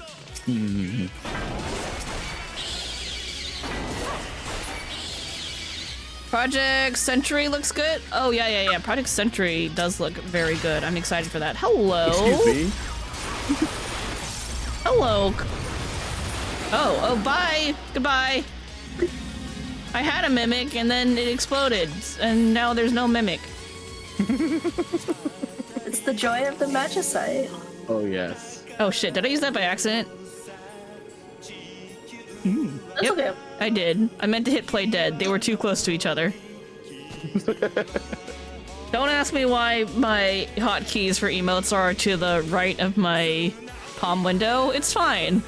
Deal that worth it. It's a kink shame your hot bars, don't worry. Promise to jump scare Choco like Majima every time you see him. That'll be beautiful. Oh my god, why? Always stock for more Origin story and even Mafia Old Country. Oh, speaking of Origin, shoot, wasn't we getting some other kind of Origin game that was announced? Oh, it's Turok. Oh, I don't care about that. But there's a sequel for Okami coming out. I care about that. Yeah. I Petri, make friends. I was Oh, unprepared and I very nearly cried. all right. I'm gonna make a lot of friends. Turn on my tank stance. Let's see.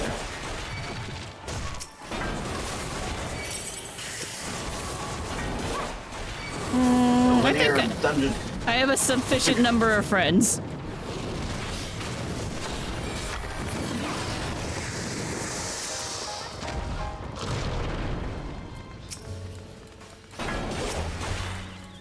Poor Corrigan, you would have died in one shot either way. You did not deserve this fate. What in Oh. the actual? No. Alright. They're petried and now they're gonna get incinerated. Oh my god. There is no god here. There are only primals. Yeah, but there's like 12 of those, so you know. It's true. You soloed all 3 deep dungeons? Yo.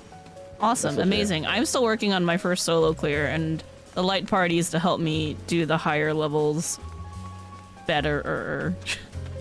I died on 81 last time, because I was too slow to run out of something. Definitely my own fault. That was legit heartbreaking to see. Oh dear, hi. Darn, you made so many friends. It's okay.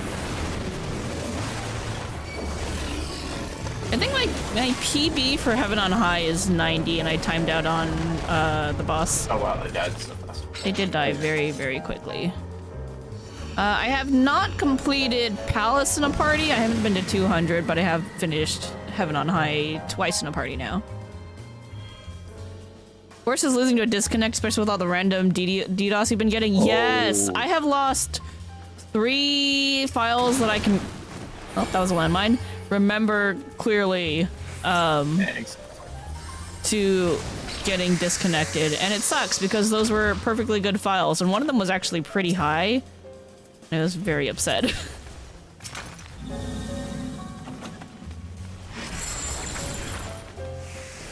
I see I was repaid for the landmine. Oh wait, no, I must have stepped on it. Nobody else got caught in it. Okay. It's fine.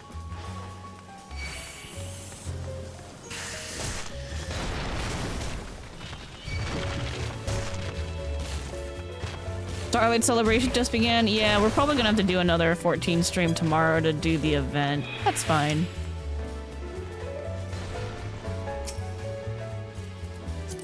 Oh, sure.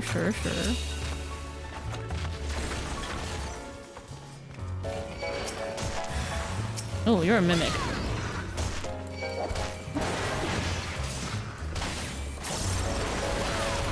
Oh. Ow. Where did Choco's health go? I found a landmine and it made me hurt. Why didn't you make friends with it? I mean, I didn't see it there. Wow. Ignoring... Did you just donut wall the landmine? No. So rude. Oh my god.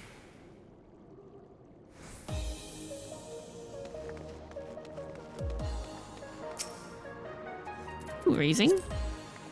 Please. So if you kill yourself to a landmine, you'll be fine. Yay.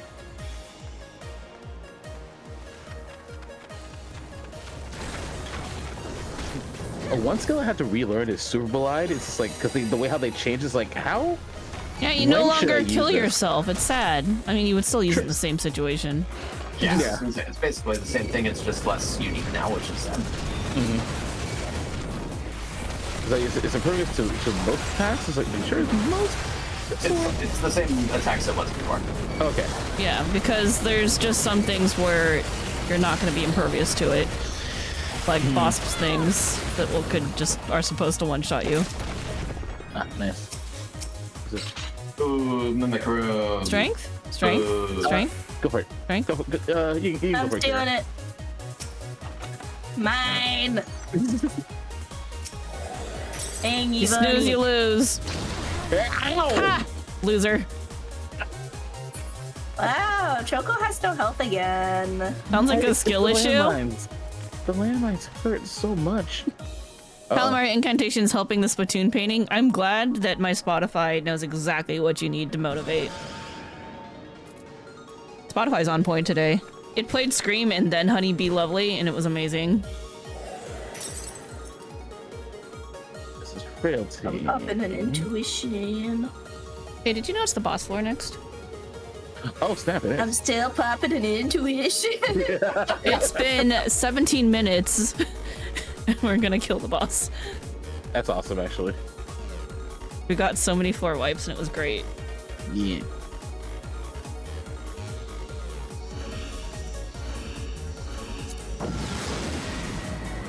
Oh, is there something I should check in the chat? What is this? Silver Dasher? Load? Game. Load so I can see. I already have that. I literally just killed this guy! What a loser! Well, now we get to kill him again. I thought we were going faster this time. Oh, yeah. Let's do that. Oh, I don't even like that.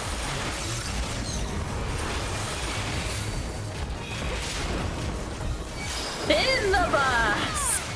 No looky. I looking. Wow, what a loser. Yeah. Dorn, what are you two doing? We both looking. We both looking accidentally. Oh, we're boned. We are super boned. Skill issue. Definitely a skill issue. Oh, I got the raise and you didn't. God dang it! Skill issue. Okay, Beautiful. that's funny. That was great. Alright, we got time to do another. Maintenance is at 10. We're fine. We can do another one. Yeah, that actually went really well. Holy snap.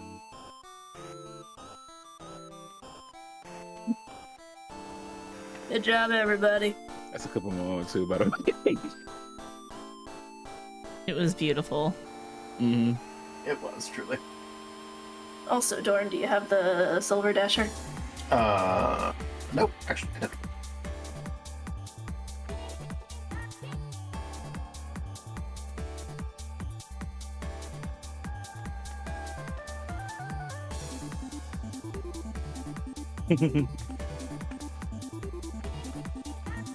Let's do it. Let's go. Ew.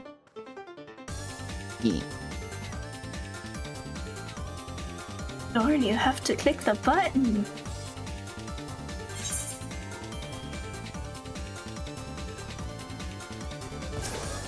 Ooh, let's go. No, I should be burning these intuitions. I always forget. Naga. Naga. I don't think these things do. Oh, I'm not looking at that.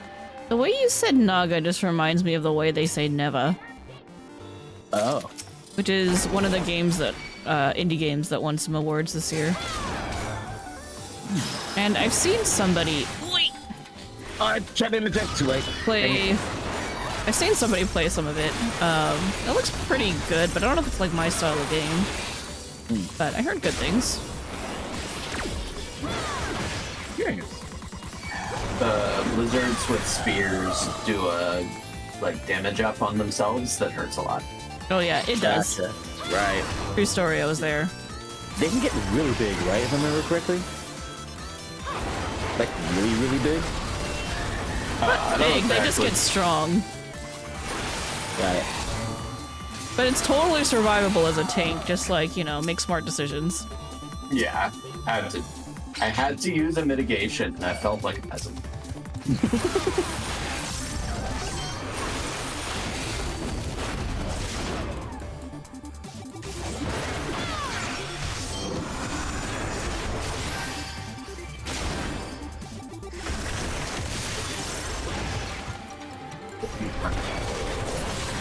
You sound? You're out aggroing me. You can't be sight. Could be procs. When we head to the next floor, Wait, no, I need you to can't step be away. procs. I need to step away briefly, so I'm gonna sit by the exit a little bit, but I'll be back like really fast. I'm gonna laugh if something spawns in the entrance room and then you die. Fair enough. Just so you know, it's gonna happen. Yeah. We will bring you all the friends. Oh no! We will shirk onto your AFK body.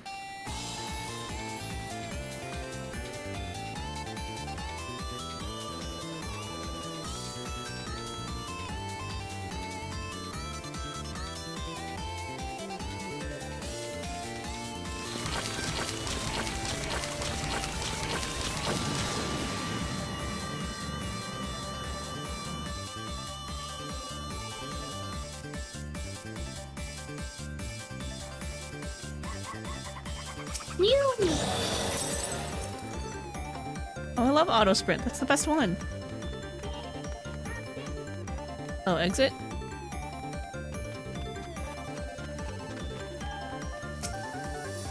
Ooh, Petri? Make some friends. I have a friend. I love my friend. Oh, my friend died. Oh yeah, we have auto sprint. Yay! That makes things easier.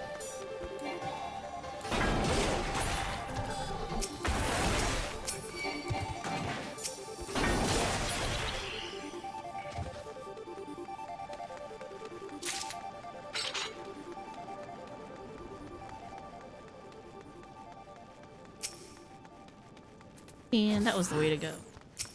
I got the Naga.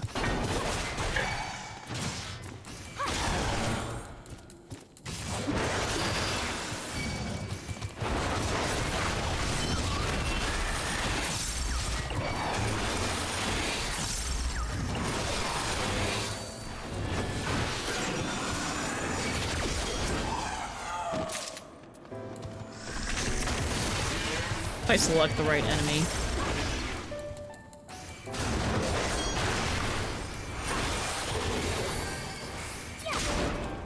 More intuition. We're so good at predicting things. Hi, Momo! I'm back, and somehow I'm not on the floor. Oh, I forgot to drag things to you, sorry. Oh. Well, it's hard to drag things when there's Petri. Fair enough. I know, but I could have dragged that Naga to him. And then let Baleful Roar go off, and it would have been really funny. That would have been death. Every time you want to make a joke and you can't say it funny in English, you switch to Tagalog. And being bilingual can be kind of funny sometimes. Hey, speaking of that, I do like being bilingual. It is funny. When I was playing Astrobot, I couldn't. For some reason, the word baseball just was not in my brain, so I kept saying Yaku without realizing that I was not speaking English.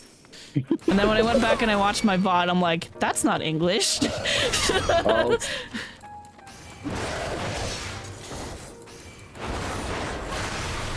It's shot at me. Momo, what the fuck? Huh? He stepped on me.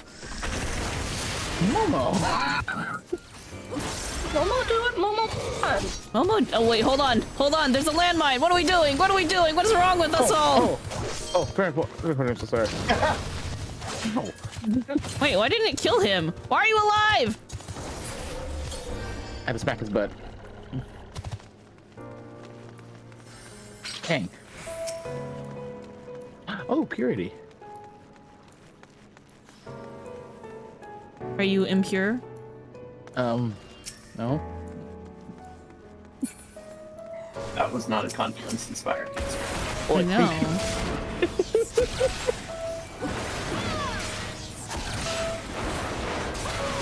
You didn't even use the purity. Wow. Oh, He just wants to stay tainted. Okay, I understand. That's not. You're not helping.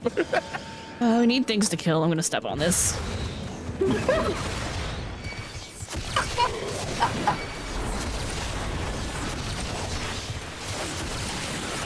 Tank privilege. Like, I don't want to walk to a whole other room just to, like, find things to kill. I'm gonna step on this well-placed luring trap. Ow! No, assault cannon hurts. Maybe.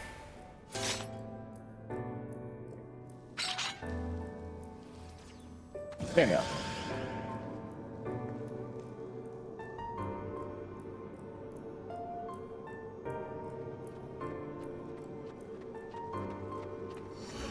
I like how we beat 3 things before he beat 1.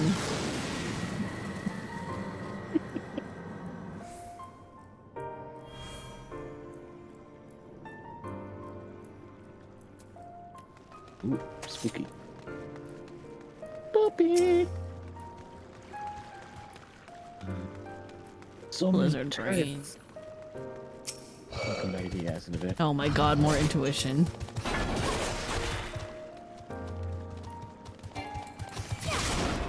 Look here, wait on the intuition until we find the board that's on this floor. Oh, I see it. I'm walking toward it. I'm standing on it. Like, why am I not felt bleeding? I forgot to hit the button. Oh, this head's angry with me. Oh, they're both angry with me. What did you do? Why did you piss them off? Why are you a home invader? Don't you know you're supposed to ask for permission first?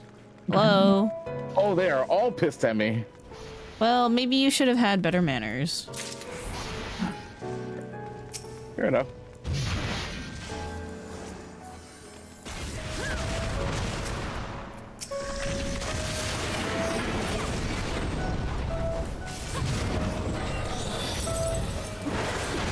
You think it's so good.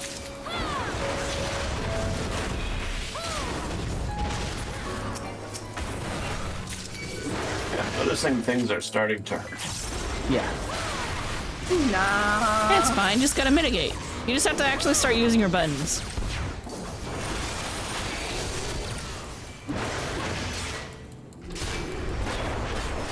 Now the next floor. Yeah, okay, that's that. Then yeah, things actually do hurt. Pots. Oh. Cracked. I want to do it, I want to do it, I want to do it. I'm doing it.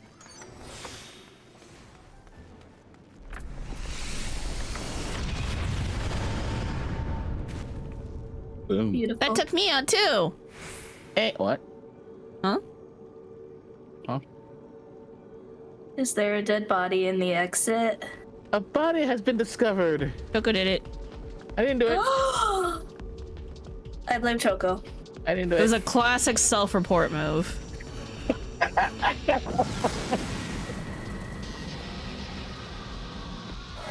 You were in electrical? Yeah, I know, right? Far, far away from the exit room. Oh my lord. Boo boo.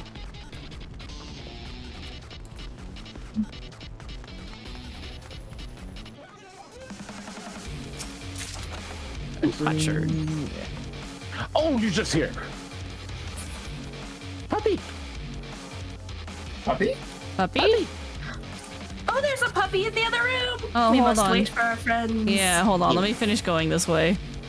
I'll double back. Oh, found a dude. Do not approach the puppy. You can look at the puppy from afar and admire the puppy. More intuition. Well, this way is the exit, so I might as well start walking backwards before I kill this guy. We will sing for the puppy. Yes.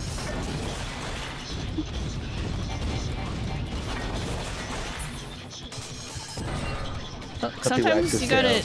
God damn it, lizard. Alright, I'll kill you too. Fight me, nerd.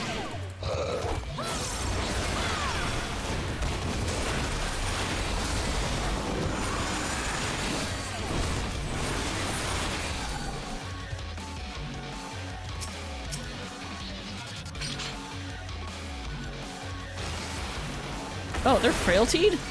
Yo, I should be killing you. Yes, sorry, I forgot to say so, but I've been frailty.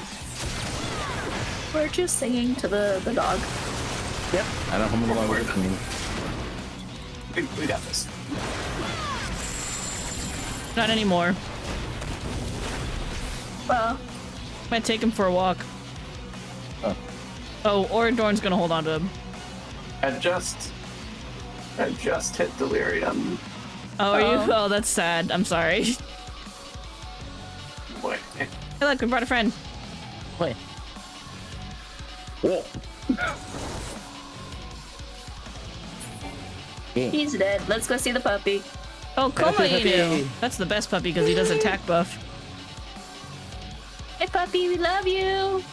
Hello! Ahoy, Puppy, hoy! we're here. Koma Inu, please. Puppy. Puppy? Oh my god.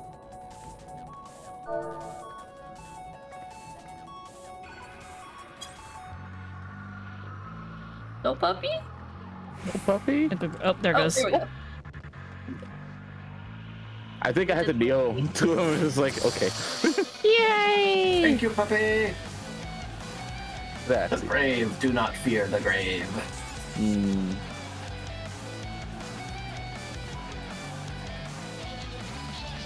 I wish it was longer than 4 minutes. That's not very much time. right. You wish the what now? Wish it was longer than 4 minutes. Yeah. I like when you kill a dread beast, you get like 30 minutes. Oh, yeah, that's really cool. The beam. Oh my god. Cool. Oh. that's a Titan. Oh Jesus, your foot is there. Why are you always checking out people's asses? Come on. I just saw his foot. I didn't see his ass. I saw his foot. A likely story.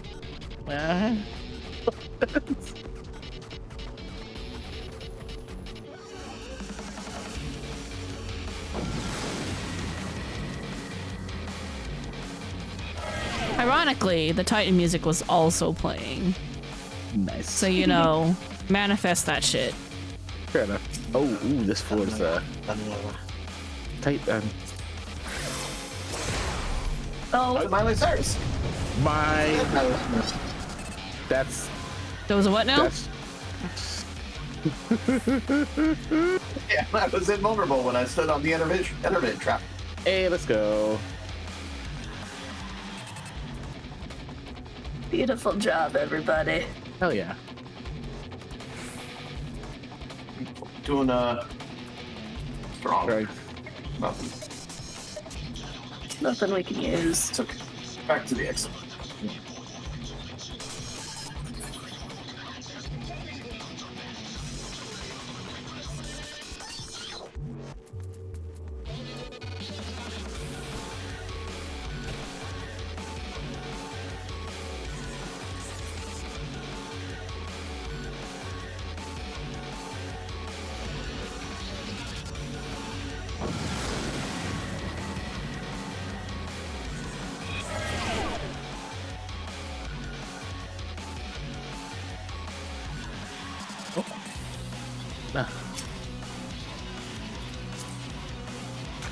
It says that this floor is saying that last floor didn't count. If I don't do that, there's nothing this way. Oh wow, you're right. There's literally nothing this way. Hey, Miley Cyrus.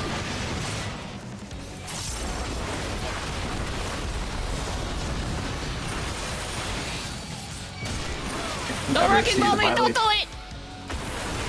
I can never see the Miley Cyruses again now after seeing the Empire Strips Back. I've seen that this Wednesday. It's gonna be a fun time. I remember like hearing that, it's like I'm waiting for you guys to discover that, and you did, and I was so happy. It was an experience, truly. Oh yeah. It was a great experience. I'm gonna pop a witch in for funsies. Funsies. Nice. I'm gonna go invisible. Oop, Miley Cyrus is coming. Wow, you just broke your invisibility for no reason. Did that guy really have to die? The door's already open.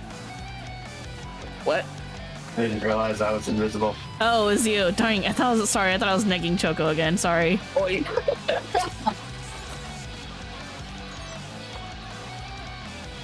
Oh, and then the hand saw me. Aww. Wait, so what's this thing again? Oh, fuck. Oh. Oh, little baby. Unfortunately, that otter trap did not turn Miley Cyrus into an otter. Yeah, Oh, dear. it doesn't do that. It's a single use.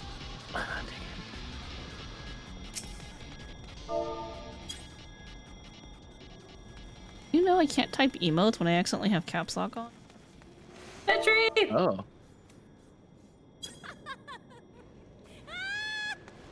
Oh my god, it's just like, what the heck? It's like, where's her laugh coming from? It's like it's all the way over there. Oh, hell no. What? I don't know what you're talking about. Huh. I was on the exit the whole time. Balls. At the boom? I don't know if that's the boom. No, that's the silence. You had the sound coming from the wrong speaker, so that's probably why you didn't hear anything. Not a hold on. Oh Ew. no, I forgot a message. This is a gross floor. Oh, damn. Dang it!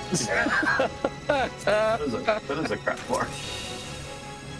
There are definitely some things wrong with it, but it's doable. I missed 2 of my 3 Edge of Darknesses in a row. Oh, I hate that. That sounds awful.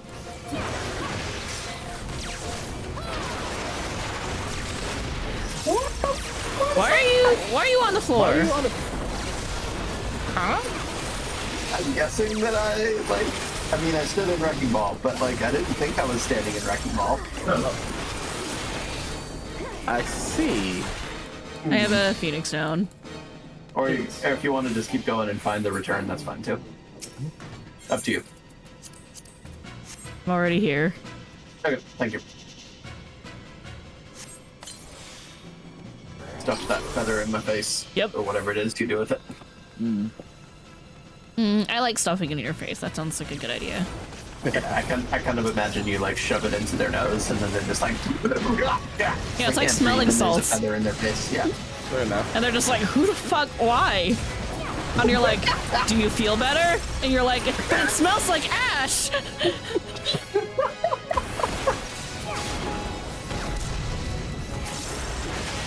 I hate blind. Oh god! Don't fucking do that to me. Oh, Oh. I'm going. How you doing, Dar? There's a witching. Great. Stunning. There's a witching. another steal if somebody would like to steal. You'll be a little Yes. squishy. Oh, I see a really fun room here. There's a lot of shit in this room. That looks like a treasure room if I ever saw one. Ooh. Ow! How fucking stupid ass rock won't I? You bitch. Oh, that's I told you it's a treasure room. If you pull that whole thing, I'm not saving you. I am not gonna do that. I value my life. Stop this in Falclave! Do it. Do it. Oh my god. Oh jeez. Ow! God, how long am I gonna have to lay into this frickin' thing before it dies? Get the fuck out of here. This floor sucks. Well, I missed the first.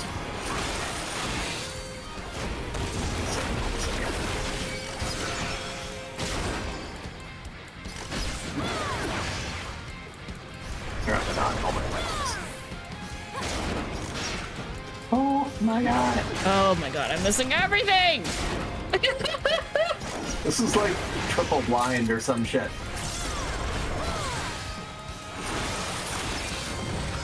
Oh, okay.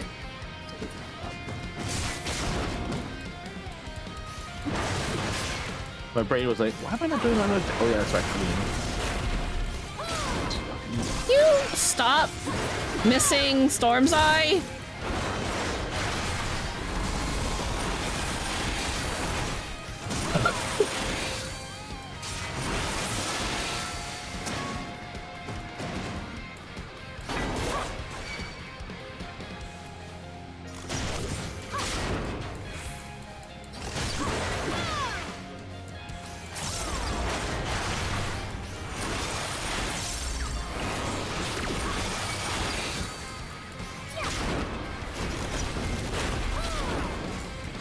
Ooh, this is a gross room. Yeah, just start clearing things out one by one. It'll be fine. We do it. We have time. Or you can witching them. That's fine too.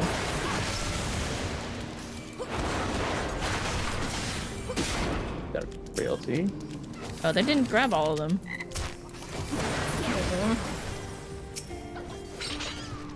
Purity.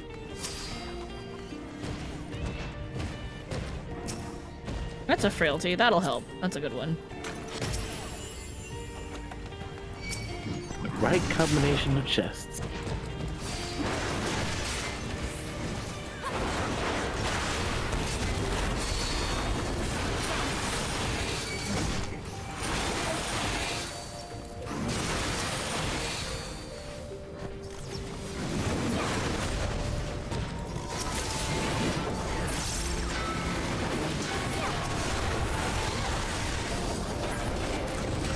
We were gonna wipe.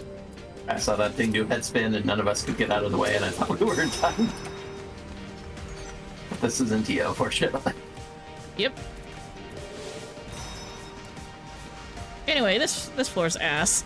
Time to leave. I love how we went out of our way to full clear the ass floor. Murder. I mean, there was like, there's a bunch of treasures in there. I wanted to touch them.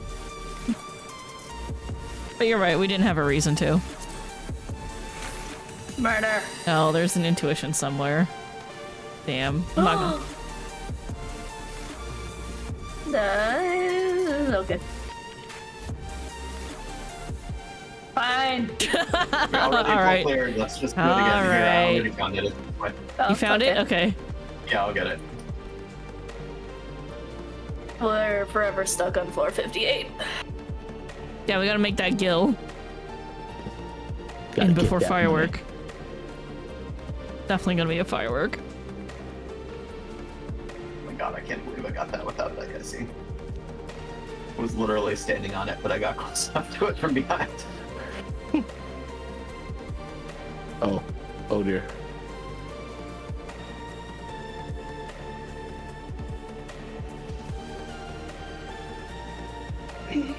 Yay, good job. Proud of you. Nice.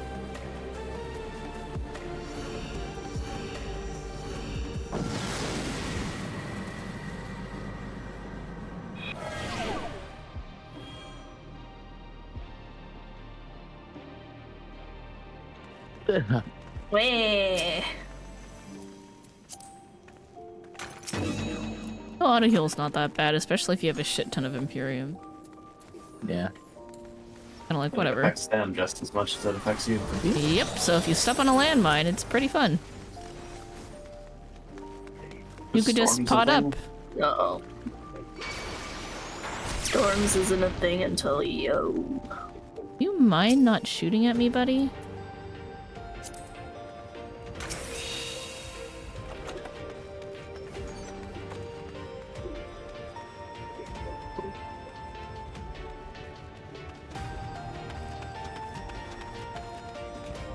Over here, you stupid crocodile. Want that Dokyu. Friend! Friend! Come here!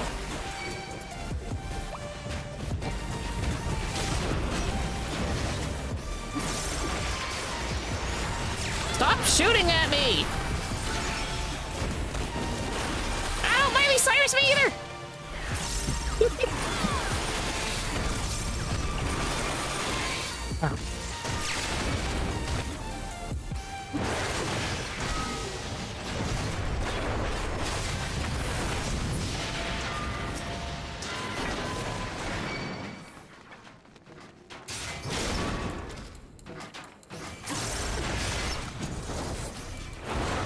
Free witching. Gotcha. 2 free witchings. Well then. Oh, he was slightly out. Hope you like being a chicken wreck one eye. Oh, who doesn't?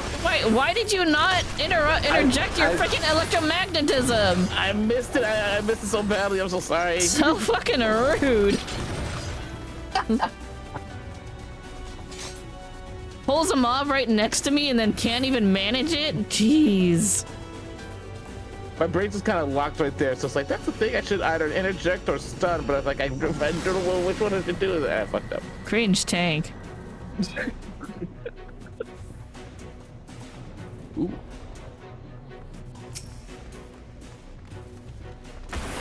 I've got how this one. Just dance. Yeah, just dance. Just don't stand in the poop. Got it.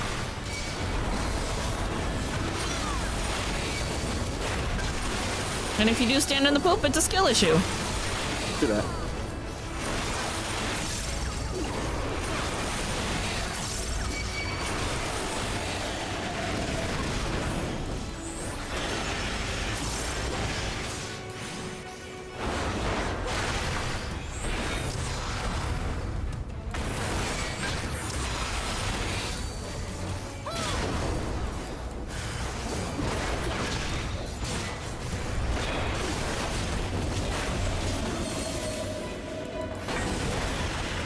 I knew I was a little off. Ooh. Oh, I hit the wrong button. I was supposed to hit harder so and I hit super polite instead. I mean, that will protect you. It's like, why is half my health gone? For fun. Oh. Masochism. That might also work too. Look, I ain't gonna kink shame.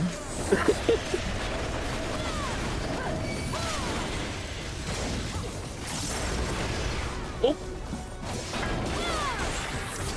Oh. Almost got like 4 skill issues there. Yep.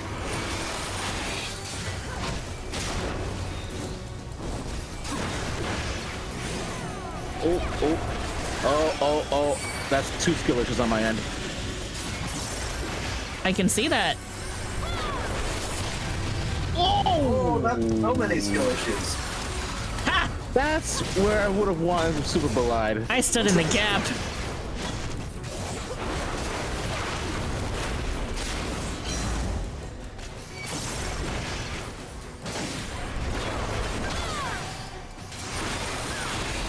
Come on, kill it with the fell cleave. Nice. All right, we can squeeze in one more before maintenance if we're fast, which we're pretty fast. That's good. Let's do it.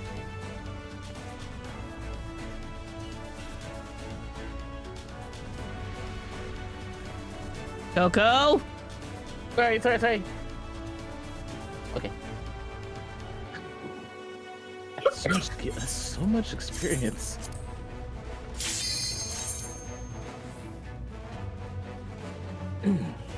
The gap gets easier to go for once you realize you're only like a pixel wide for your hitbox. His turn. There we go.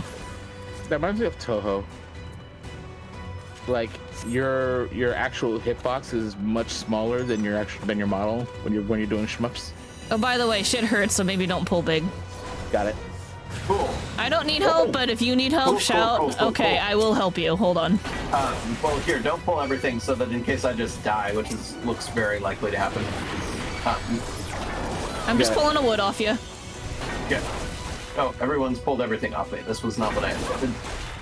I'm just trying to get the one, but he keeps buffing the other one. Get over here, dum-dum. Right, so now if you... Okay, yeah, witching's good.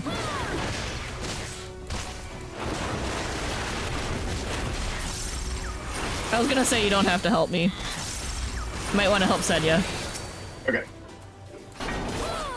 I'm pretty self-sufficient on this floor. I admit I did not look to see who I was helping. I just saw someone fighting a thing and doping. Yeah. Thank God I can send like auroras to other people. It's awesome. Anyway, sorry about pulling literally everything in the room plus the luring trap while you were explaining that we should be careful about pulling more than one thing at a time. The timing I of that was mean, perfect. you can pull multiples. You just have to be careful about it and be aware that things are gonna hurt and have your backup plan ready. That's what I was trying to get at. What'd you say? It's your favorite Unreal. Yep. Hate these bastards. God, he's sighing. Oh no, that's a different one. Pull this one. Here, buddy.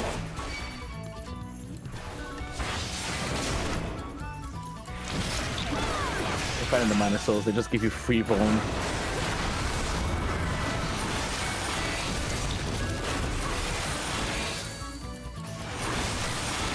It starts to hurt when you have to fight them for a long time.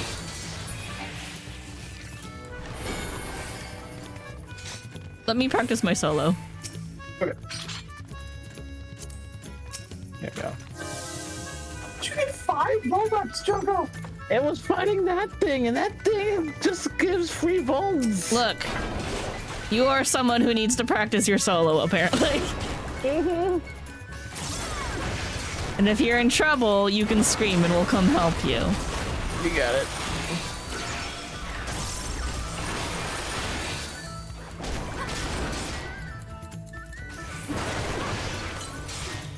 Forgot I need to pot on the stupid Wawakusas because they're dumbass poison stacks.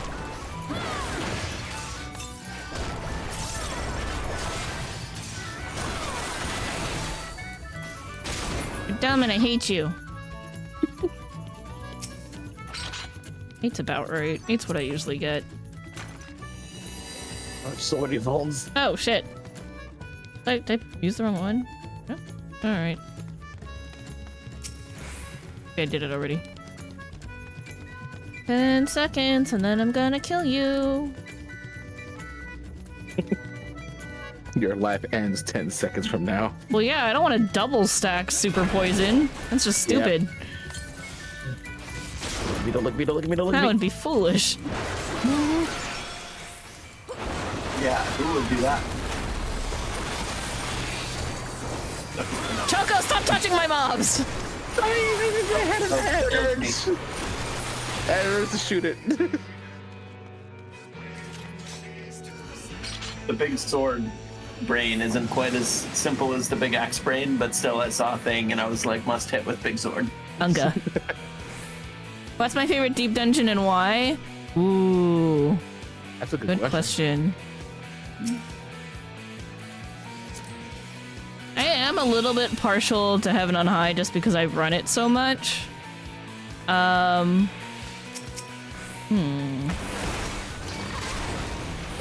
do like that EO is more skill-based, which is kind of nice. So it's like, I feel like I could potentially run that on more classes than I can with Heaven on High.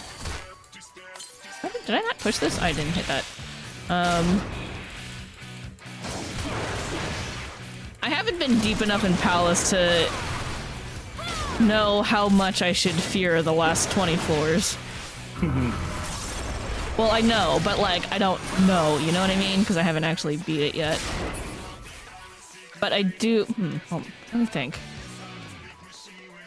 And I'm back. I was taking a very important kitty photo. Yeah, Heaven on High is really fun, though.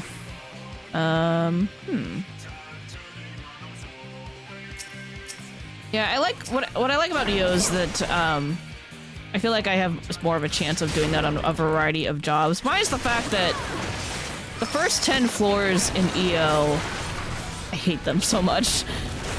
They're so slow. But outside of that, EO's pretty fun. It's the first 10 floors, or yeah, the first floor set basically. First 10 floors are kind of a drag. I would like it more if it was not such a drag. It's such a slog to get your file started on that one. I guess overall I like doing Ho the best for solo, because House of the Dead is really it's really long. You hate the first 34s of EO? Yeah. They're not fun. It's more fun after that, because it's like, you know, things have about the expected health pool.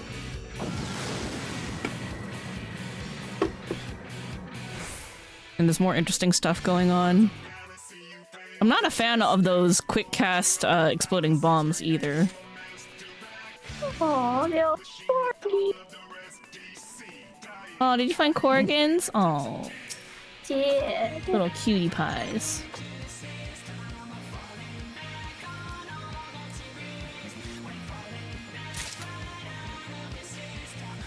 Do I want to kill that Onryo? I do. You're next to a silver. Whee! Oh, perfect on the side. Don't step on traps unless they're landmines. Always step on landmines.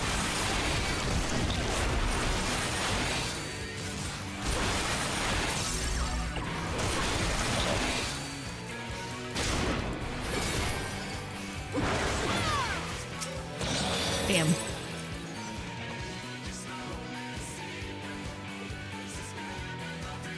That's not a landmine, that's a luring. Boo. There's a lot of damage that the Onryo does. Yeah, that kind of hurt. You just gotta mitigate it. It's fine. You can take it. You're a tank. Mm-hmm.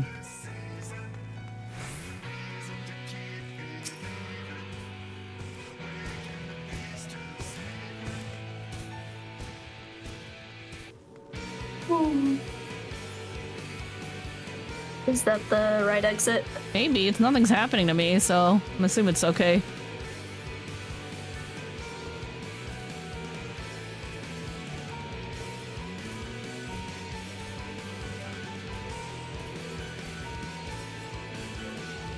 There you go. Nice. Yay. I was definitely expecting the landmine noise. Mm-hmm. It would have done it right away and I would have been excited, but also sad if it didn't hit anything. Oh. Okay, since we have damage down, just, you know, keep in mind it's gonna take you a little longer to kill things, so that those things like the asshole Wabakusas are gonna be a little less friendly. Got it. But I have a frailty. I guess there's no point in me walking because you have the Doguzetti. Don't have to worry about him.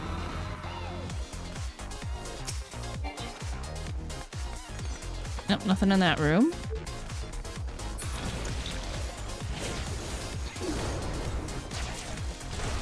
Whee!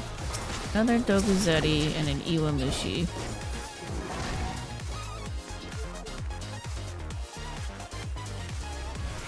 Whole lot of nothing. I'm helping the wood to remember. I found a landmine, but it was in a room that was empty, and I'm just sad. Thorns and steel. Oh, I didn't need to kill this guy. I'm sorry, Iwamushi, you're being murdered for no reason.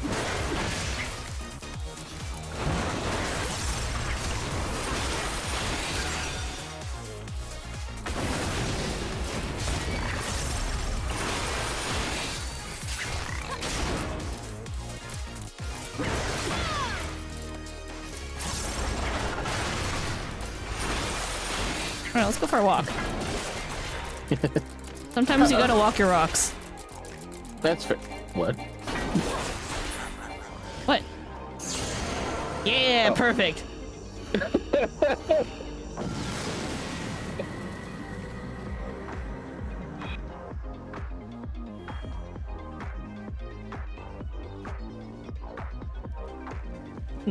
I'm adorable. Concealment. I'm Shall gonna we bite. vanish? I'm gonna bite your kneecaps. No, my kneecap. I was just like, I'm gonna follow Senya, and then I saw Senya turn around and run back towards me, and I was like, why is Senya running back towards me? Choco can steal. Okay. Oh. Let me bring it concealment. That's okay. Oh, that's not look good. Did you stand in? Oh, someone stood in something. That's a frailty. That's a more ball. That's another conceal. Well, since there's another one, I'm gonna kill this guy. And I'm gonna use the frailty.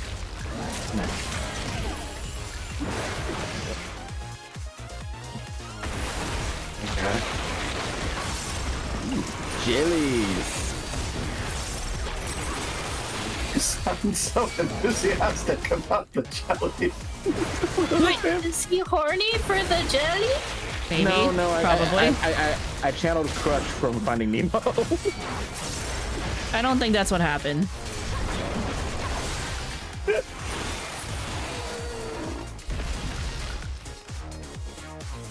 Yeah, there we go. Well, we have another conceal when people are ready. Poopy. Huh? Did you just say What? poof me? Poopy. Become spooky. Become ghosts. Oh, Conceal us. okay. Yeah. I was like, what? Thank I thought you were saying you didn't want to be concealed because it was spoopy. I didn't hear the S, let's just put it that way.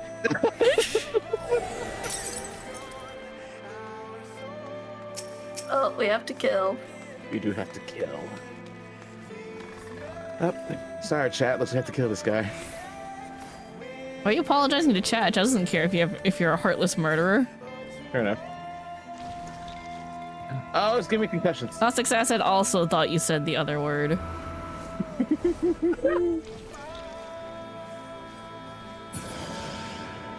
Nice. Neo Neko cares. Oh, okay.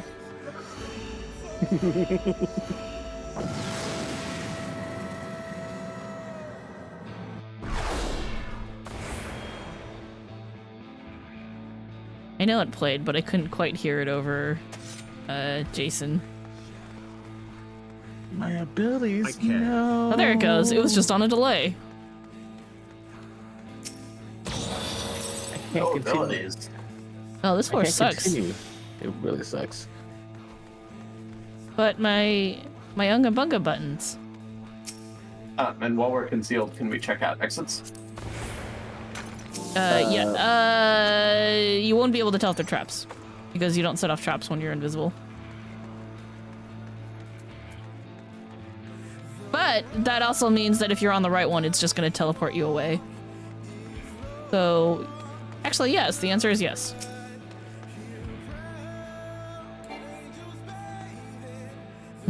I Nice. tried the gap closer, but guess what I don't have right now?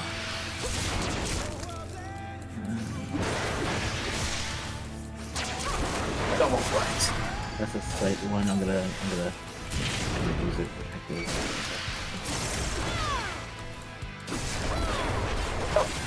Ooh, that's not Oh, good. but that doesn't reveal the false exits. There are 4 different false exits. Can you come over here? Can you come over here, stupid thing? Not you, tree. The plant, the flower. Go away. That has such a big AoE. Someone's fighting a flower lady. Maybe. Oh. No, wait. What's that trick is? Oh, wait, we can't use it. We still gotta murder quite a bit. I mean, there's still quite a bit of murdering, yes. Gotta do some pruning. Tendril, hello! This is not actually Eureka. This is Heaven on High, which is another one of the deep dungeons, and pretty fun. And it's going pretty well. We're on floor 66. We're just trying to squeeze one out before maintenance. Wait. Misread the level? All good. It happens. You Whatever. fucking woodman. Oh, I wonder if it's the same I one. want to hang out with the woodman. Fighting a Shitabana? Oh, I guess valid. I don't want to fight the Shitai Bana, but I also don't want to go super far away. Maintenance happens in 40 minutes. Yeah, we'll be okay with this one, but we're gonna stop after this because we're definitely not gonna have time for the next one. All right, come here, buddy.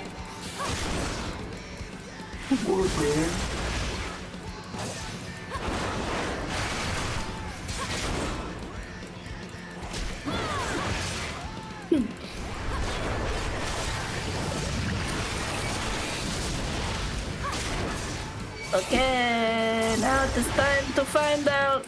Maybe. Do we want one person to stand in it? Yeah, just in one. case. Yep. You have to wait until I'm fighting a Shita Ivana.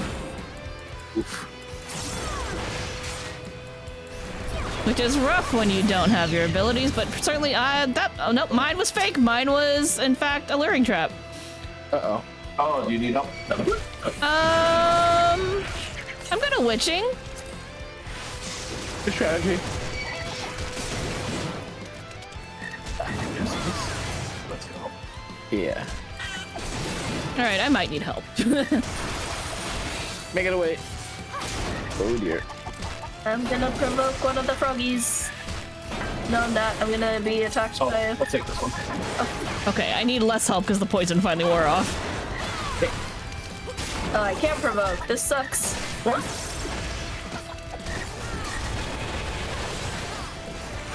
Is it weird that you still expect to see a cone AoE from Warrior? It is not weird. Never forgive the loss of tonal overpower. Thorn is still so salty about it.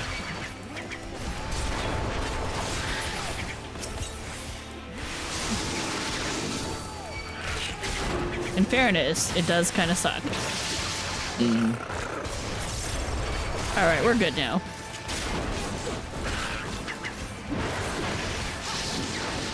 Thorn gonna go touch an exit. Yep. Sometimes you gotta take your jellyfish for a walk.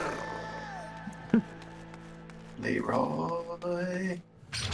Oh dear. You also had a I'm luring pulling trap. one of the dogus. I'm gonna get the Who's jellyfish dogus from mine? behind. Gotcha. Okay, I got the other Dogu. Dogu Zeddy. Come here.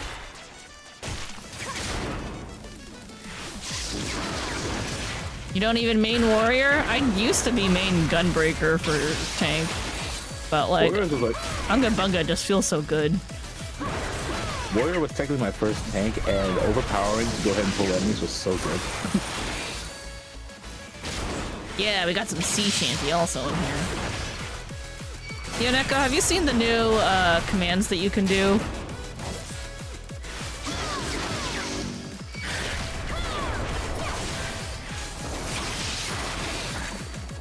No? Okay. Try typing exclamation point Unga, exclamation point Bunga, and exclamation point Unga Bunga. Oh, that looks like the real one. Good.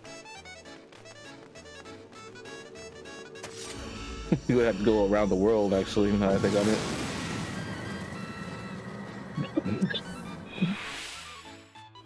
Bug. There you go. Dio's doing it.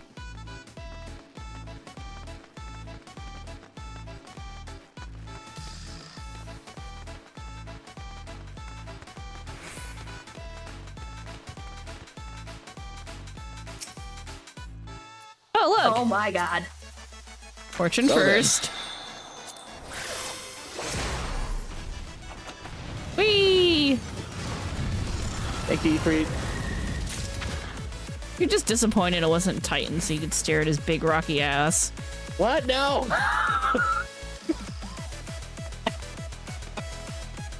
What if I wanted to see, I wanted to see Garuda? Oh, you like the Garuda ass. Is that called Garudas? The Garuda ass. Oh, you fair. Side and safety run with abandon. Nice. No, I love Abandon.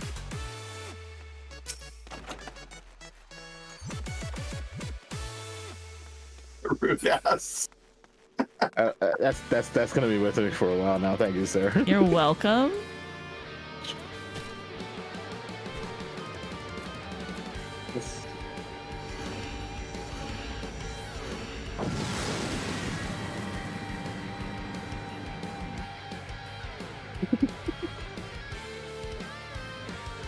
Wait, where the hell's... Oh. My Twitch chat not showing up? Test. Oh, it is showing. Oh, it's actually finally doing the thing where it doesn't show the commands in the chat. On the on-screen chat. That was broken for a while. Good to know that finally fixed it.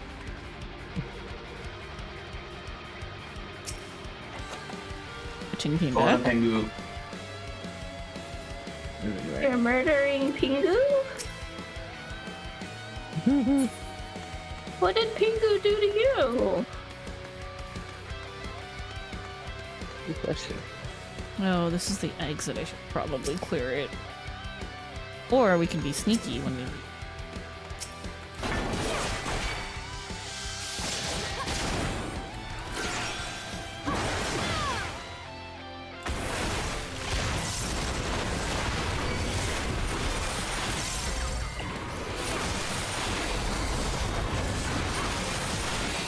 Not me walking to a wall. Nope.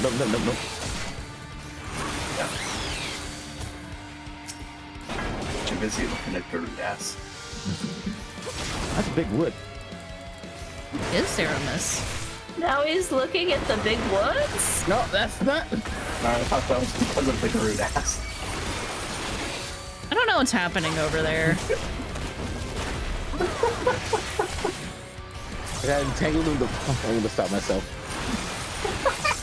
Okay. Oh, great. She got on this. Don't do that. Someone can steal if they want to. It's yours. You'll get it.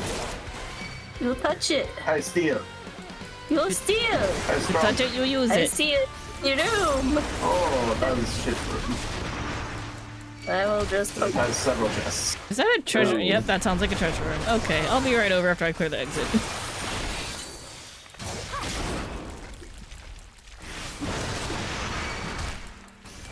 The urge to be irresponsible and blow a Petri is strong. Oh. Okay, we're pulling a sexy lady. No one come over here. Oh, We're pulling a flower lady. I'm coming. It does that. Oh, that's right.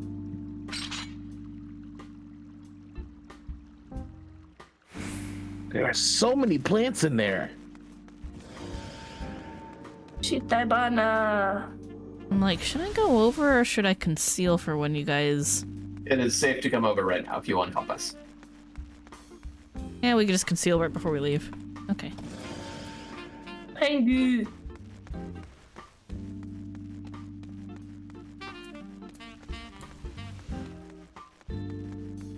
We both low blow at the same time. Probably. Nice. More Pingu. Mike Closo. Come here. Okay.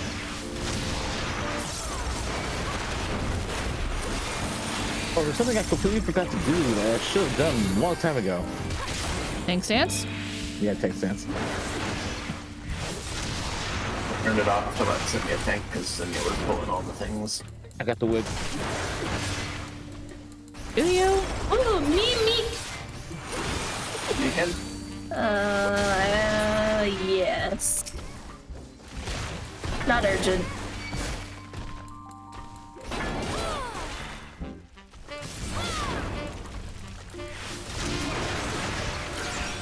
Maybe if you could, grab the Pingu.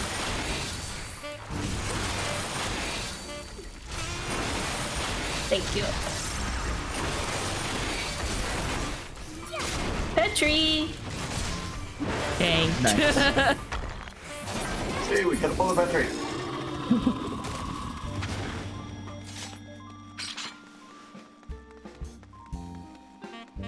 Well dang. Oh, good enough. Good enough. Mm-hmm.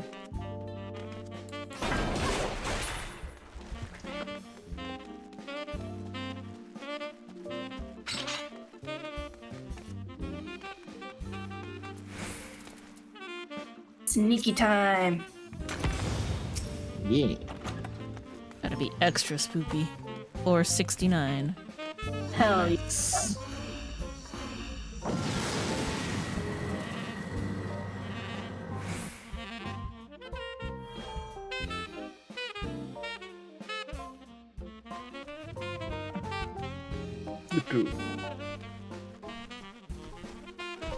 Retreat.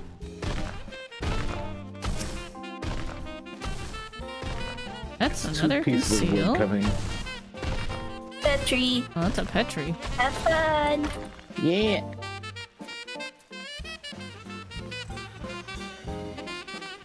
That's a safety. What's that?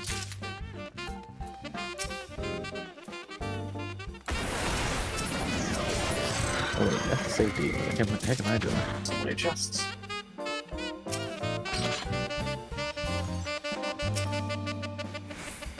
LOL, more conceal.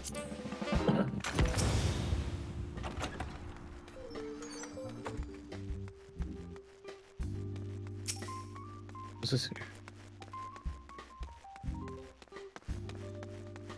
Is that another concealment? Oh my god. Oh look, another Petri. Oh wait, hold on. That was the Petri. Never mind, never mind.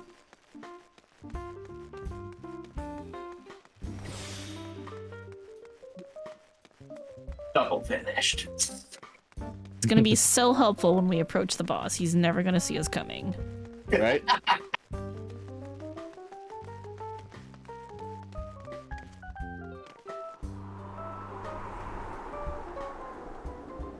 Don't look down.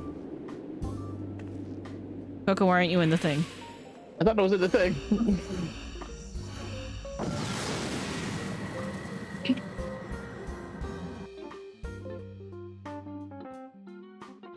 Here we go.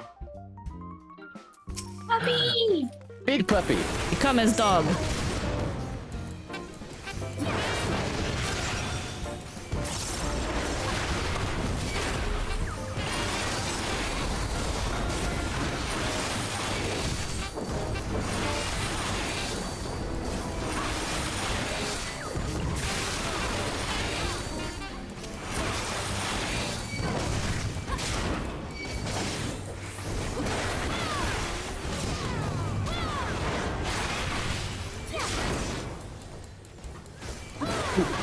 He's okay, right?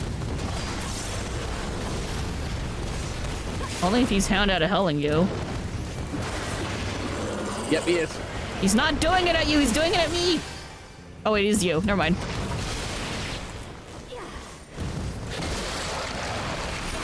Thought he had the target on me. They're fighting over Kenko's affection. We are. What a pet him.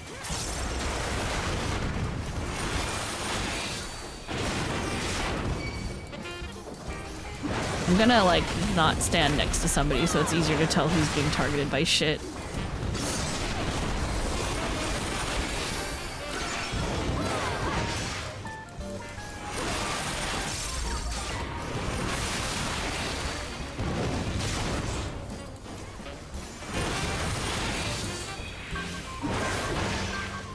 Inner space.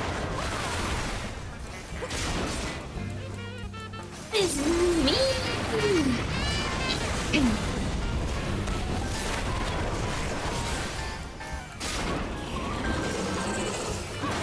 Have fun, puppy.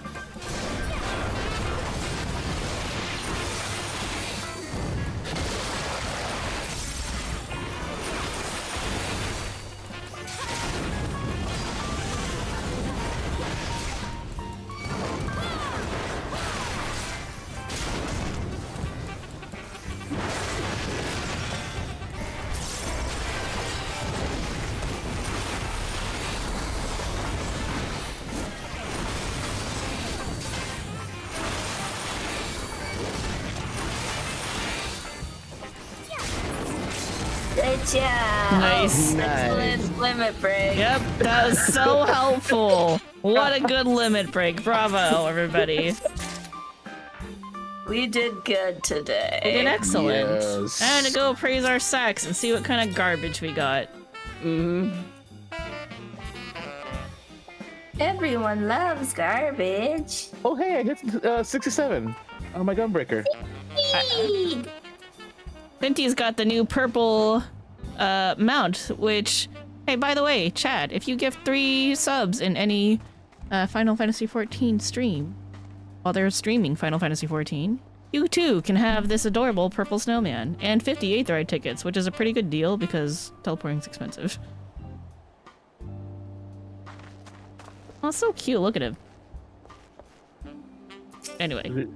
That's because we have 9 sacks. 1, 2, 3, 4, 5, 6, I have 7. 14. Materia. Bismarck. Gestal. Susano. Materia. Ifrit. Made a nice noise. Trash, trash. Materia. Ooh, pink dye. Survival shirt. Rice balls. Ramu. Ooh, Castaway Chocobo Chick. That's a good one. Oh, it was not full of entirely trash this time. That's pretty good. Yeah, pink dye is some good cash money. Alright, let's link all the minions we have. I don't need this either. I have this already. Oops. Yeah, Wait, have do I? all of Maybe those I don't. already, and I have other copies of all of those already in case Nice. anyone wants to.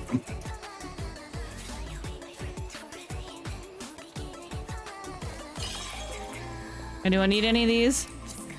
Nope, I'm good. Let's see. I am also good. Papaya might do. need them. Oh, time to send them all to Papaya.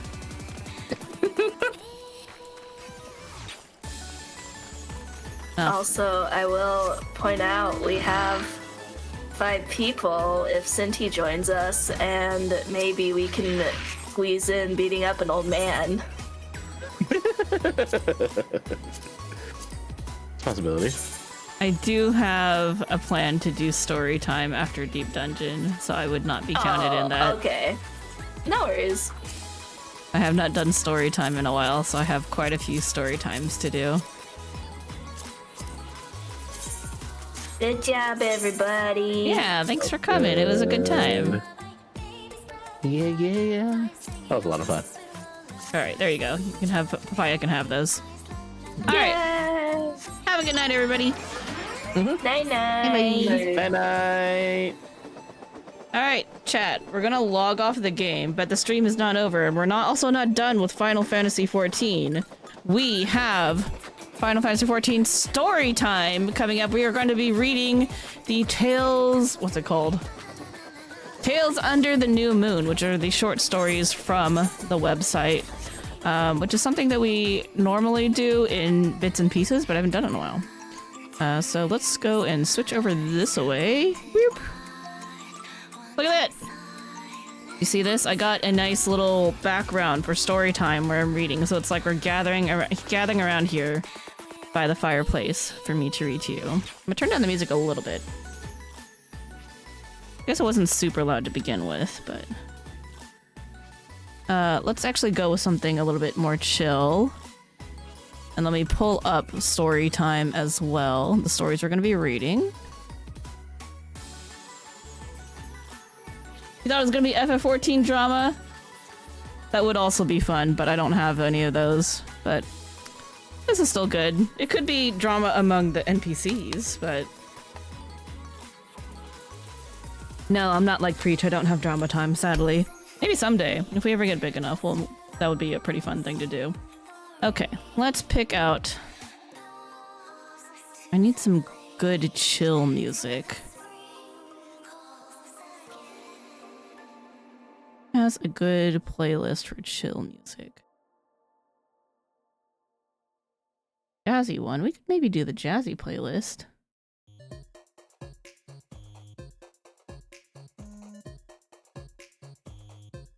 Alright, let's play this jazzy playlist. That'll do. Okay. You other people who have like fan submitted stories? Yeah. I'm not one of those at this time, but maybe someday. Anyway, FF14 story time. Let me update.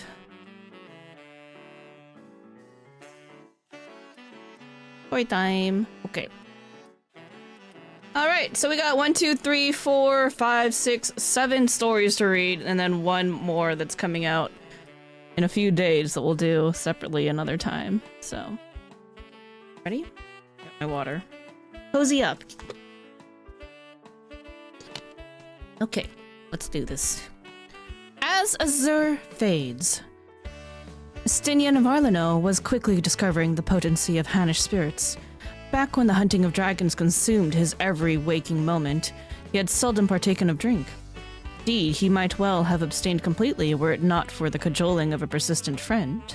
But having cast off the mantle of Azure Dragoon and taken to the road at the end of the Dragonsong War, he had been surprised to find that he rather looked forward to the reward of a drink in the evening. And this evening, he had met his match in a new variety of liquor. More fire than water, this. Trust an alchemist to concoct such stuff. He followed his first sip with a strip of dried squid. Oh, you know how much he loves those. Supplied by a local fisherman, the savory morsel was the equal of any he had tasted in the Far East. It served to settle the palate, and he dared to drain his cup of the rest of the fiery liquor, its warmth spreading through his body as he reclined in his lavish chamber in Radzatan.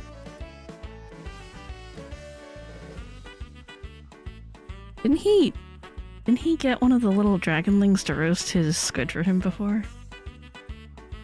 Alright. After the exertions of his quest to the very edge of existence, life in the city as the Satrap's honored guest suited Estinian well enough. Despite the lack of an impending threat, he continued to train as diligently as ever. He had taken up the lance that he might avenge himself upon Nidhogg for the murder of his family, and even having done so, found that a habit formed over a lifetime was not so easily shed. Thus did an old custom meet a new one, and after Estinian had trained to his satisfaction each day, he permitted himself the indulgence of a drink or two. But given the enthusiasm of the Hannish alchemist, only one was required on this occasion. He had scarcely savored a second strip of dried squid when exhaustion and liquor swept over him like a tide, gentle yet insistent, bearing him away to the land of slumber. Here's a lovely picture of Estinian getting drunk in his room and eating dried squid. Pretty long one. That's beyond the veil of consciousness, in the depths of a dream, he was fighting a dragon. The beast roared, and he felt its unbridled rancor as plainly as the stirrings of his own heart. Thanks to the eye, the source of the Azure Dragoon's might. He leapt high to avoid his opponent's snapping maw, twisting in midair as he channeled the dread orb's power into his lance. Then, like a blazing meteor hurling from the heavens, he plummeted back down to the earth. The lance found its mark, piercing the seam of scales along the dragon's neck, and sinking deep into flesh, where it released its energy in a fiery explosion that shattered bone with a telltale crack. Still, the great beast howled in agony, thrashing desperately to throw him off, but could not long sustain the effort. With the final shudder, it collapsed and moved no more. Another victory, he thought, though he felt neither joy nor relief. Now let us count the cost. No sooner had he set foot on the ground than the searing pain racked his chest, bringing him to his knees. Worse than expected. While the eye lent him strength in harboring Nidhogg's undying malice, it was also slowly corrupting his being. Ere long would it finally consume him, leaving naught but a vessel for the beast's dark will. Untaught truth he knew to the very core. Silence, worm. Though little more than a whisper, his voiced defiance served to staunch the pain. The words could not halt the eye's growing influence. Fits grew more frequent by the day and more intense. The hour is nigh. Slumped against the body of his fallen foe and closed his eyes. Just a moment's rest. He woke on the floor of an unfamiliar room. Furs laid under him tickled his cheek. Struggling to his elbows, he blinked his surroundings into focus. Battered stools crowded around sturdy tables, and a counter spanned the length of one wall. The lingering scent of charred meat and mulled wine completed the story. This was a tavern. "Father!" a maiden's voice rang out. "He has awakened!" The call was answered by pounding footsteps, and a brawny man well into his middle years burst into the room. "Alone be praised," he said, a relief plain in his voice. "How do you feel, Lord Haldreth?" Tinian's mind reeled for a moment. Oh, it was a dream of the past. He was experiencing events as Haldreth, one of Ishgard's founding fathers. Together with his sire, King Thordan, he had slain the great worm Ratatoskr and later gouged out her brother Nidhogg's eyes. It was a power he had harnessed to become the first Azure Dragoon. As though these memories rose up, he found he could remember the man regarding him with such. Here we have a picture of the said maiden and old tavern keep, kneeling next to a Aldrith, newly wakened from the ground. Oh god, Ishgardian names, please, help. Okay. Sir Alrenikart. Nope, don't know how to say that. I'm no sir, my lord. Haven't been for a good while. Alrenikart replied with a grin. Just the keeper of a tavern now, as you can see. 20 long years ago, Haldreth had sworn to live out his days in exile as a solitary hunter of dragons. In the course of stopping for supplies in nearby settlements, however, he had learned of Sir Arenikart de Cordililo, I think? His retirement from service and subsequent purchase of the establishment in which he now found himself. The news that one of their number had chosen a quiet life had come as something of a shock, but to behold his old comrade in his new home, he could not help but feel assured. Neither am I a lord, my friend, be it yours or anyone else's. But tell me, how did I come to be here? Bertaline, my daughter, Arenikort replied, gesturing at the dark-haired maiden beside him. Found you lying to it next to a dead dragon. Father has regaled me with tales of your deeds ever since I was little, said Bertaline, her words tumbling out with ill-concealed excitement. You're an inspiration to me, my lord. Like you, I wish to protect our people from the Dravanian menace. Bent on joining the Temple Knights, Arenikort interjected with a grunt. Nothing we say or do will dissuade her.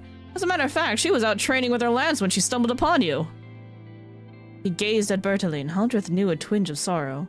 For in her determined eyes, he saw the fire that had once burned in his own, long since extinguished. My first thought was to seek the Temple Knights' aid, but... Bertaline continued. But you spoke my father's name in your sleep, so I brought you here instead.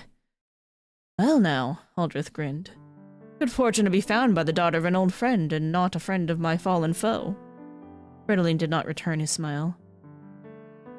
Begging your pardon, my lord, it was more than good fortune. A voice led me to you. A voice? Whose? I do not know, she conceded, frowning in the act of recollection. But I heard them in my mind, and they sounded like storm winds. More than good fortune indeed. Haldreth looked at the heavens, thanking the goddess Halone for ordaining this meeting. At long last, he had found the one to whom he might entrust all. What you heard, Haldreth began, was the will of Nidhogg. So speaking, he had laid a hand upon his silver breastplate where a grotesque object had fused itself, one of the great worm's eyes pulsing with a baleful light. His eye calls to those who seek power, to corrupt and conquer their minds, that it might be free once more. Then, mayhap we should take you to the Temple Knights after all, Bertaline exclaimed, taking a step forward. The Kyrugans? It's Kyrugans. The Kyrugans might be able to help you. Haldreth stayed her with a raised hand. It is no use, child, he said gently. It is already joined to my body, armor and all. When Nidhogg could not claim my mind, he turned his attention to my flesh. He will not be denied. Soon I will be his puppet. The revelation stunned both father and daughter into silence. Haldreth allowed them a moment before turning to look his old friend squarely in the eye. Ere I cease to be myself, I want you to end it. Anger flashed across Arenikor's face. You lost your bloody wits if you think I'm going to kill you, he spat. Damn you for even asking. Erstwhile knight had been wont to betray his low-born roots in moments of passion, and Haldreth couldn't help but smile to see that the years had done little to change him. It's no small thing I ask of you, I know, he continued. But were I left to become Nidhogg's thrall, I should deliver his prize unto him, and I need not say what would befall should that come to pass. Shorn though the great worm was of his full strength, he and his horde remained a dire threat to Ishgard. Thus did the nation's new ruler, the Archbishop, establish the Temple Knights to lead the fight against the dragonkind. Bolstered by the noble houses, the Order had managed to hold the walls so far, but only barely. If Nidhogg were to reclaim his eyes, he would visit untold devastation upon the Holy See. Damn it all. I swore an oath, Haldreth, to you and you alone. That you did. And then we made our choice together when we learned Nidhogg's mind, that he believed mankind weak and unworthy. In order to preserve our sovereignty, we committed the grave sin of betrayal. Chose a path of blood, for ourselves and our children both, and we cannot turn back. No. Though you have laid down the sword, your daughter has taken up the lance. That Ornacor could offer no reply, so he stood there, jaw clenched, staring at the floor. Haldreth turned to his gaze to Bertaline. To you who would hunt dragons, who did answer Nidhogg's call, I entrust his eyes. As custodian to their power, I charge you with the protection of our people. Bertaline's eyes widened, her lips parting as if to speak, but Haldreth pressed on. Time was running out. So long as justice burns in your heart, Nidhogg will never claim your mind, yet your flesh will eventually succumb. Ere it does, you must find another to take up the burden and carry on the fight in your stead. Lest you forget, our enemy is nigh immortal. The war will rage on long after we have returned to dust. This much he managed before the pain seized him once more, doubling him over. Somewhere beyond his stifled scream, he heard the cries of father and daughter, desperate to help but with no means to do so. One. Do it, Tyrannicor, Haldreth rasped. Your oath to me was true. I bid you end it now. Through the haze of agony, Haldreth saw his old friend take up his faithful lance with trembling hands. The deadly point came to rest at the seam of his breastplate. There it stayed. As Haldreth beheld his old comrade, torment writ plain upon his face, he was struck by the true enormity of his request. He had extended the hand of fellowship to Ornacor, raising him up from ruffian to knight, and Ornacor had never forgotten the debt. He had rewarded Haldreth's faith with absolute loyalty, and could no more harm him than he could his own kin. Cursing himself, Haldreth sought for the words to compel his friend to do that which his heart forbade when Bertaline's voice rang out. Let me help, father. And without waiting for an answer, she wrapped her hands around the shaft of the lance, just below her sire's. The burden of the sin I shall bear with you. The pair shared a solemn glance, and Ornacor nodded with a look that was equal parts sadness and pride. Haldreth managed to smile in spite of the pain. Thank you, my friend. My successor. Farewell. May the bloodshed come to an end one day, and our progeny know peace once more. With that, the mighty lance had slain countless dragons, plunged into his chest, impaling his heart and bringing an end to the dream. Stenion woke with a start. A film of sweat had formed on his brow, and as he wiped it away, his eyes wandered to the fearsome halberd propped in the corner of his chamber, a weapon which bore the name of his nemesis. All the things to show me. Once upon a time, he had taken both of Nidhogg's eyes in hand and been possessed by the worm's vengeful spirit for his trouble. It had been the eye's twin, once embedded in Haldreth's ageless corpse, which had given rise to the vision. Stenion shook his head. Waste time wondering when the few who might feasibly know were long dead. Besides, it's over now. Rising to his feet, he walked to the window and opened it in to let in a breeze. Thousands of years, but we have peace again. Rest well, Haldreth. Outside, beneath the veil of night, Razatan shone resplendently, and in all its many colors. Alright, so that's more or less how this is gonna go. We're just gonna read it and have a good time. Let me actually check something, do something really quick. I need to fix something so I can still kind of see what's going on here. Chat and all, make sure everything is fully visible. So yeah, those of you who want to stick around for story time, more than welcome to. It's pretty fun, I think. Gotta make sure this is on the right window now. Put that back up. Okay. We got a few more of these to do, so now if you want a little lore behind FF14 and all the fun stuff that we do, there you go. So this one was lore about Vince, well, it takes place when Estonian Sting and Rod's at hand, but he's remembering stuff related to Heaven's Word. And I heavily suspect that this pair here, the father and daughter and how they opened up a tavern, that's probably the Forgotten Knight. right? I think that makes sense. Okay, let's go on to the next one here. Bringer of Shadow, Bringer of Light.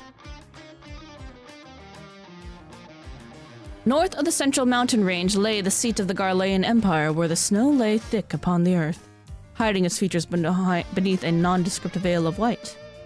A tense silence pervaded the region, as if the land itself knew that its suffering had not ended with the final days. Even in this modest city, more than 400 moms west of the ruined capital, the people shuffled about with sullen expressions. What brief snatches of conversation could be heard on the streets were hushed and hurried, serving only to punctuate the oppressive quiet. A man walked down the main avenue, clad in the standard-issue overcoat and cap of the Imperial Army.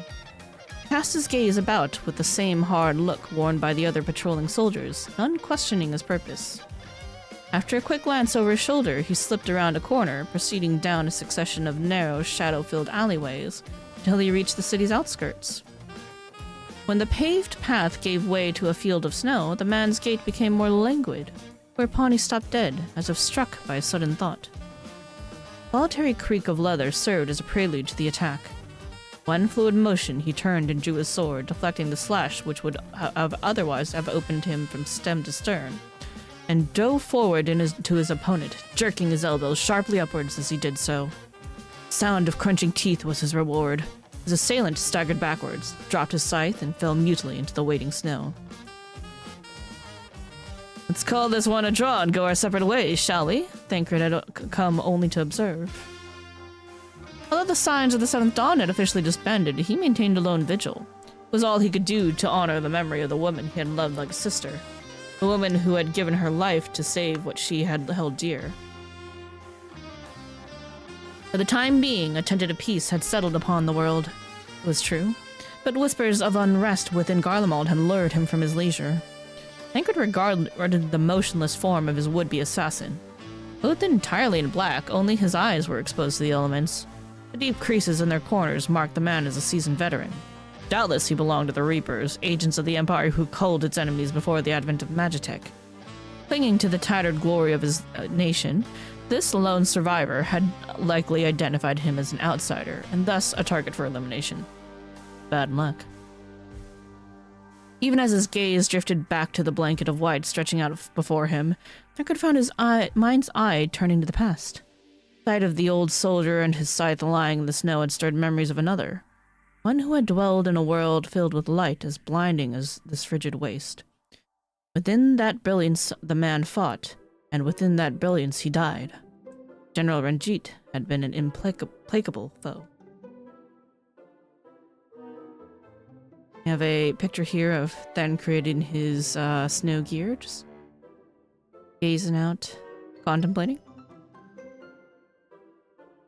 Thancred had made it a priority to delve into the general's past as he prepared to rescue Minfilia from her prison in Yulmore. The search had led him to records which mentioned a group of assassins that operated within the shadows of the First before the Flood of Light. Contracts they accepted were few, but they had never known failure. What scant details Thancred could uncover of their inner workings beggared belief. Reportedly a brotherhood bound by blood, they obscured their origins by rearing offspring of every conceivable race and instructing them in the ways of their bloody art. The forbidden magics of foreign lands were at their beck and call, but such mastery came at a great cost. The training they endured was said to be tantamount to torture. The wellspring of their devotion and the beliefs which drove them had been lost to history, but what stories remained indicated a zeal that bordered on obsession. A century before, Zalbard, leader of this secretive group, had visited Yulmore for an audience with its mayor. It required little imagination to deduce the purpose of their meeting, but even Thancred had been taken aback by the twist of fate which was to follow. For the flood of light had poured over the First, even as the mayor and Zalbard parleyed. Consequently, Zalbard and his followers had little choice but to remain in Yulmore as the mayor's guests. Whether out of gratitude for the hospitality they duly received,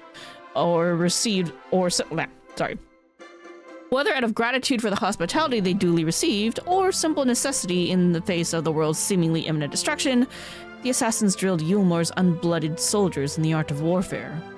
And thus did Zalbard come to lead the defense against the Sin Eaters surging forth from the empty, driving them back and buying a precious reprieve for the beleaguered city.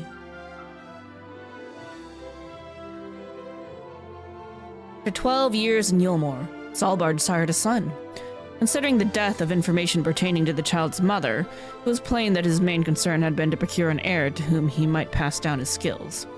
Records told that the boy began training in earnest before he could form a sentence, and thus that his father named him Jeet. The world had been driven to desperation by the relentless onslaught of the Sin Eaters.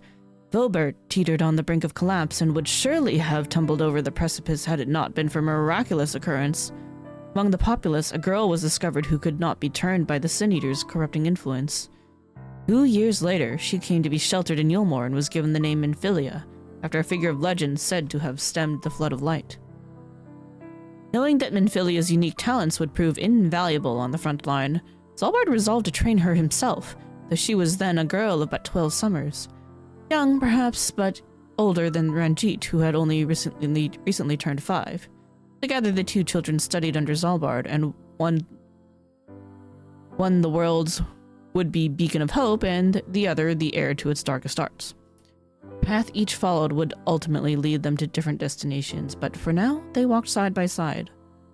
Whether they viewed each other as friend or rival, comrade or competitor, was never recorded.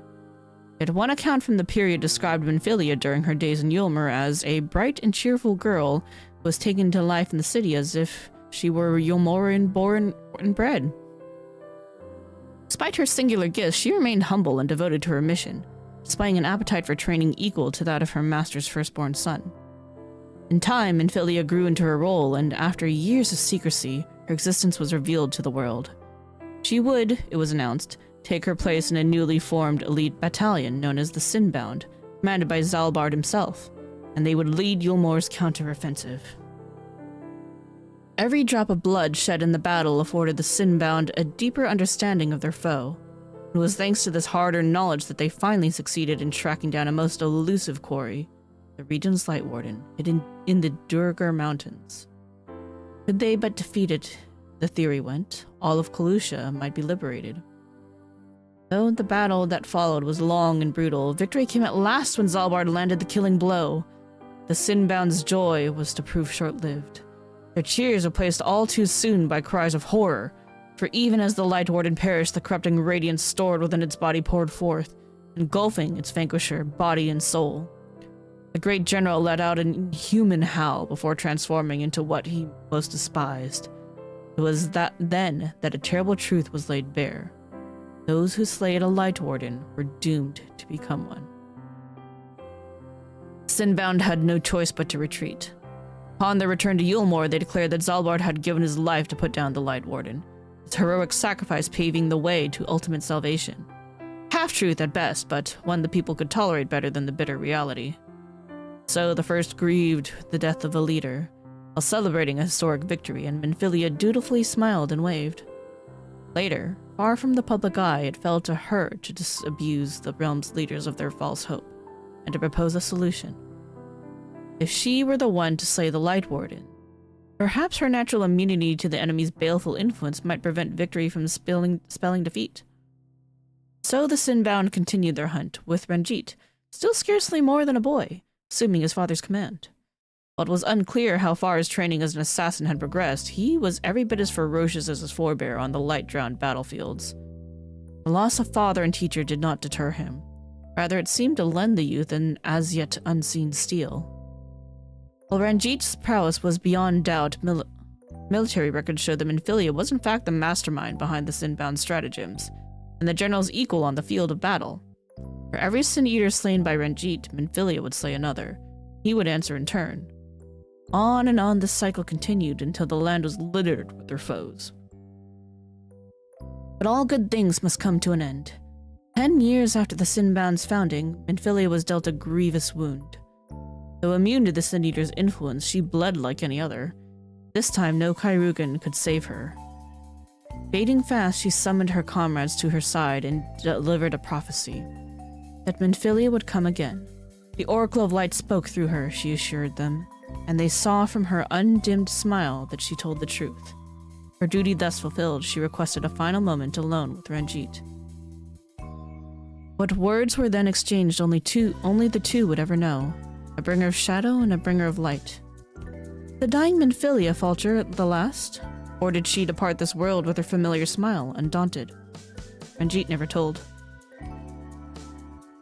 State records spoke of a grand funeral where all whose lives were uplifted by Minfilia's presence mourned her passing.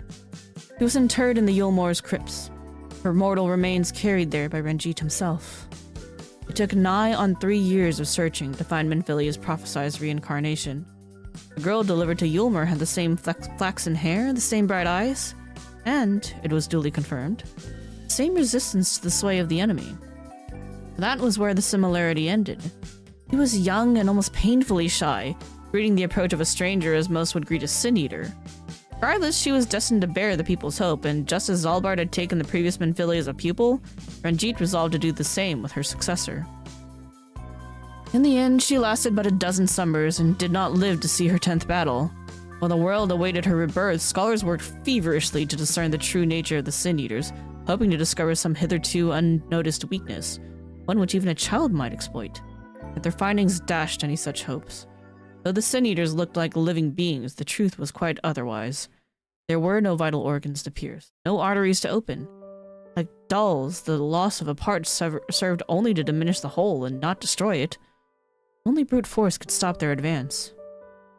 Ranjit continued to train Minfilia after Minfilia. She was born and reborn, some taking to his methods while others did not. Few begged him to end their lives that they might make way for a more suitable student. One way or another, to save all that was left, they gave all they had. Who would break this merciless wheel? 80 years after the flood of light, Yulmore came under the rule of Valtteri, a man who could bend the Sin-Eaters to his will. And thus were the Sinbound rendered surplus to requirements and disbanded. Yet Minfilias were still born into the world, and after having a dream that he would someday meet his end at one's hands, Valtteri ordered that the Oracle's current incarnation be put to death. From that day forth, Ranjit was tasked with a new mission. Seek out the next Minfilia and confine her, she might never rise against Valtteri or the Sin-Eaters under his thrall. None can say for sure what the aging general thought of this sad duty, but his words to the Warrior of Darkness and their companions who aided in Minfilia's rescue were recorded for posterity. Defiance only begets more suffering. It is through acceptance alone that one may find solace in this god's-forsaken world. Man is inherently flawed a creature. In his vain pursuit of righteousness, he but sows the seeds of future conflict. Thus have I chosen to place my hopes upon he who has transcended men, upon he who is unbound by the vagaries of conscience. Ranjit died in battle at the age of 88. His body was found lying before the graves of his former pupils, all taken before their time. So that is the Ranjit lore. And that last line basically confirms that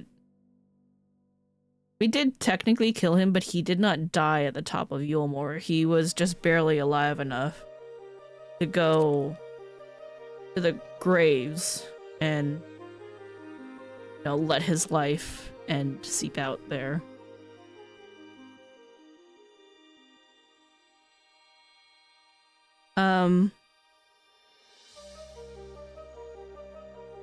It also, like, gives more perspective into, like, why he cares so much about Minfilia. Because he was basically raised with the first one. And it definitely doesn't seem like that was entirely hostile. Especially because, like, afterward he started, like... He was one of her dads, for better or worse. Yeah, so the last picture here is just Ranjit looking over the cliffside. Probably near the graves, I would imagine. Maybe this is like the last thing that he did before he collapsed and died. Who knows? Alright, on to the next one. In Storm's Wake. You have a letter, Raha? It had been some time since the turmoil of the final days, and Graha Tia was making the most of a rare moment of quiet with a leisurely lunch out in the midday sun. Didi would eventually call him back to the Baldessian Annex, however, and he had barely arrived when Kryl emerged from the office to greet him. In her hand was an envelope marked for his personal attention. a rare occurrence, as nearly all missives the students received were addressed to the collective. He examined the envelope and the elegant Eorzean script in which his name had been written, noting the sender's name was curiously absent. Availing himself of a letter opener from Ojika's desk, he quickly extracted the missive and had barely begun to pore over its contents when a sudden sharp gasp escaped his lips, drawing quizzical glances from Krile and Ojika. In disbelief, he read the message again to confirm his eyes were not deceiving him, before turning to his companions in bewilderment. "I've been invited to Doma for a private audience with Lord Hien." "Lord Hien?" Krile repeated doubtfully. "Business does he have with you?" "I should very much like to know that myself. Had he bade me bring our adventuring friend, I could understand it, but I haven't the faintest idea what he could possibly want with me." G'raha flipped the letter over and held it up to the light, searching for a clue, some hidden cipher or sign that might explain this unusual correspondence, yet none was to be found. Conceding that there was no secret subtext, he began to contemplate how best to proceed when the Warrior of Light's stories of Doma sprang to mind. "Well, I can hardly reject an invitation from the great Lord Hien." He pondered aloud, hoping the words might convince his colleagues that duty and obligation were foremost in his thoughts. But the smiles playing on their lips quickly gave the lie to that. Donning what he hoped was a neutral expression, he ignored their knowing looks and the burning of his cheeks, and set about making preparations to depart forthwith. Passing through Kugane, G'raha made for the small fishing village of Isari in the Ruby Sea, where a chartered skiff awaited him. From there, a gentle tide bore him along the One River, all the way to the Doman Enclave. No sooner had he disembarked than a towering lupin welcomed him with a graceful bow, introducing himself as Hakudo, retainer of Lord Hien. Keeping pace with the wolfman's giant strides, G'raha scarcely had time to take in the distinctive architecture of the Enclave. Hey, we helped build that. Ornate stone walls with round gates and fan-shaped windows lined either side of the street. He caught glimpses of craftsmen hard at work within, but quickly averted his gaze lest he be distracted from the purpose of his visit. First, at the end of the road stood a manor nigh as grand as the mountains behind it. According to Hakudo, the structure had once been the residence of the Enclave's magistrate, but had since been renamed to the Kienkan, roughly translated as the Swallow's Homecoming, and had served as Lord Hien's domicile since the end of the imperial occupation. Hakudo ushered him inside and swiftly guided him through a labyrinth series of halls. There was a uniquely floral fragrance in the air, although it was unclear if the aroma was inherent to the aged wood or if the halls were purposefully scented. In any case, the serene surroundings did little to settle his nerves. As G'raha struggled to recall what he knew of Far Eastern customs, he made a point to be mindful of his posture. He was no envoy, nor less an emissary coming on stately business, but even so, his time as the Exarch had taught him the importance of appearances. I remember that much, at least. At last, he reached the center of the maze, and there, sitting cross-legged in a massive chamber, was the man he had come to see. I have a picture of Lord Hien sitting, as he usually does, in the chamber, whenever we had met with him. "Well met, friend. Pray accept my apologies for bringing you all this way," Hien said with a warm smile. They had met once before when the leaders of the Eorzean Alliance held council on the matter of the Talafaroi. G'raha had been thrilled to meet the man he'd only read about, a hero from an altogether different book of history. It was a tale that would thankfully never come to pass, and he knew all too well it served no purpose to entertain stories from its tattered pages. Thus he endeavored to separate the man from the myth, electing simply to introduce himself as the newest member of the Scions.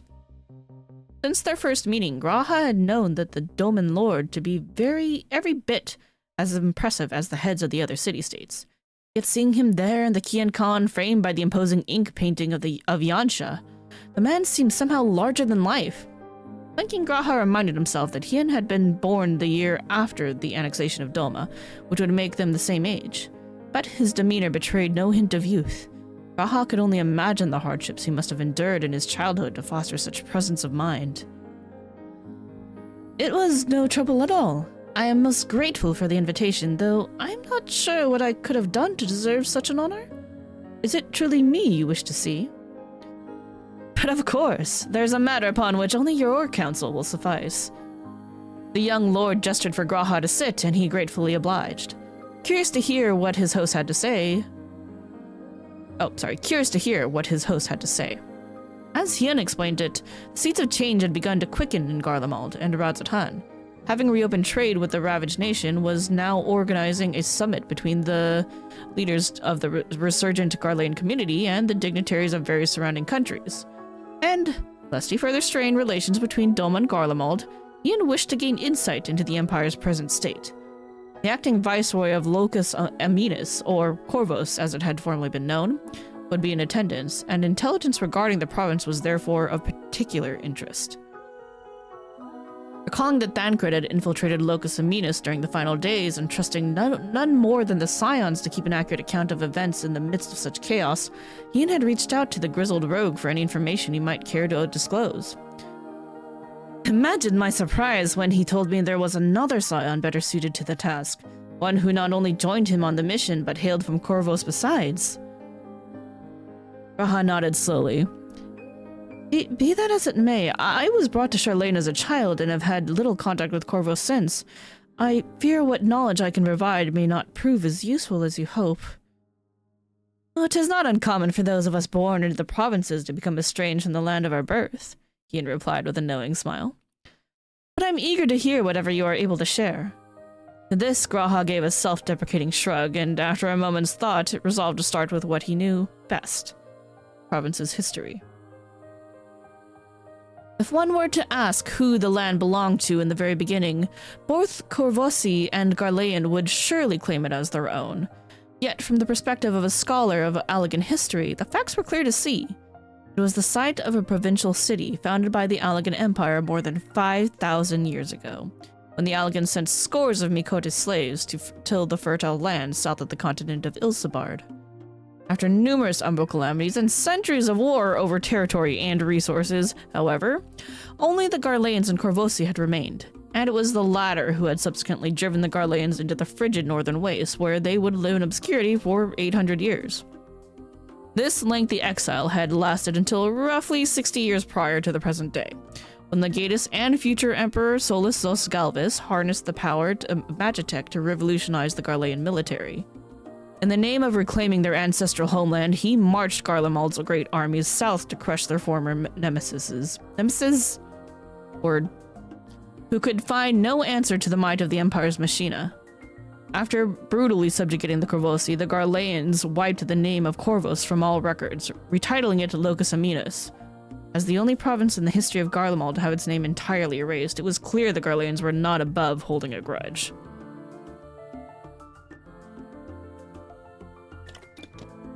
I think it has been more than 50 years since the name Corvos became all but a footnote in the annals of history, Hien murmured, no doubt imagining what might have become of Doma had it met a similar fate. Graha nodded. Thankfully, its legacy lives on in the city that remains and the culture that survives there to this day. Yet it should not be forgotten that those who have taken the helm of governance were born during the period of imperial rule. Graha remembered vividly the Corvosi response when the final days had arrived. Even allowing for the fact that it was a calamity without precedent, he had been slow to act compared to the neighboring Radzatan. Not that this was entirely surprising. After Garlemald's destruction, a Corvosi youth, one notably not of Garlean descent, reported that the chain of command had quickly disintegrated once contact with the homeland had been lost. Hien closed his eyes and exhaled slowly as he considered Graha's words. At the last we won our liberty from the Garleans, Doma had been in Imperial Province for 25 summers, Alamigo for 20. But had either nation borne the Empire's yoke for another 10 or even 1, who's to say we would have prevailed? Paused for a moment, staring at the polished hardwood floor.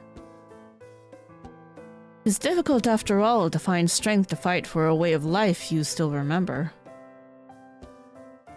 Aye, he continued, I can think of no force more formidable than time and its inexorable flow. Had it not been for my parents and the guidance of my mentor, Gorsetsu, I cannot say with any certainty that my conviction would have held through the years. It may well have been washed away by the tides of time, my imperial education molding me into an altogether different man. I doubt there is a dolmen in this world who has lived a life free of the wages of imperial rule. Ian's face darkened as he recalled the suffering visited upon him and the other children born during the imperial occupation.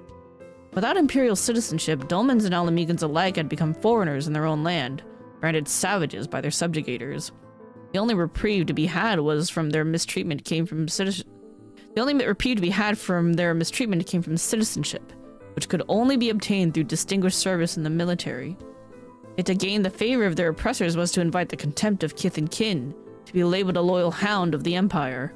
So from their earliest years, they struggled amidst a maelstrom of anger and resentment to discover who they were, Dolmen, Alamegan, or Garlean. Their elders might speak of halcyon days, but how were they to understand that which they had never known?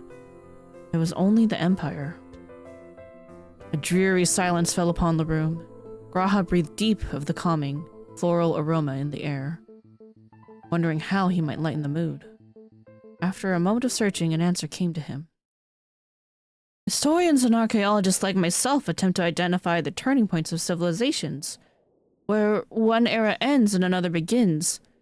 Yet the reality is not so black and white. Rulers come and go, as may a country's name, but the people remain. Life goes on. When the winds of change blow, they set their sails accordingly, becoming the pioneers of a new generation, their course leading them ever onward, be it unto joy or sorrow. And when centuries later we scholars look back upon their journey, we see the history not of a nation, but of a people. Ian gave G'raha a look of faint surprise before bursting into laughter.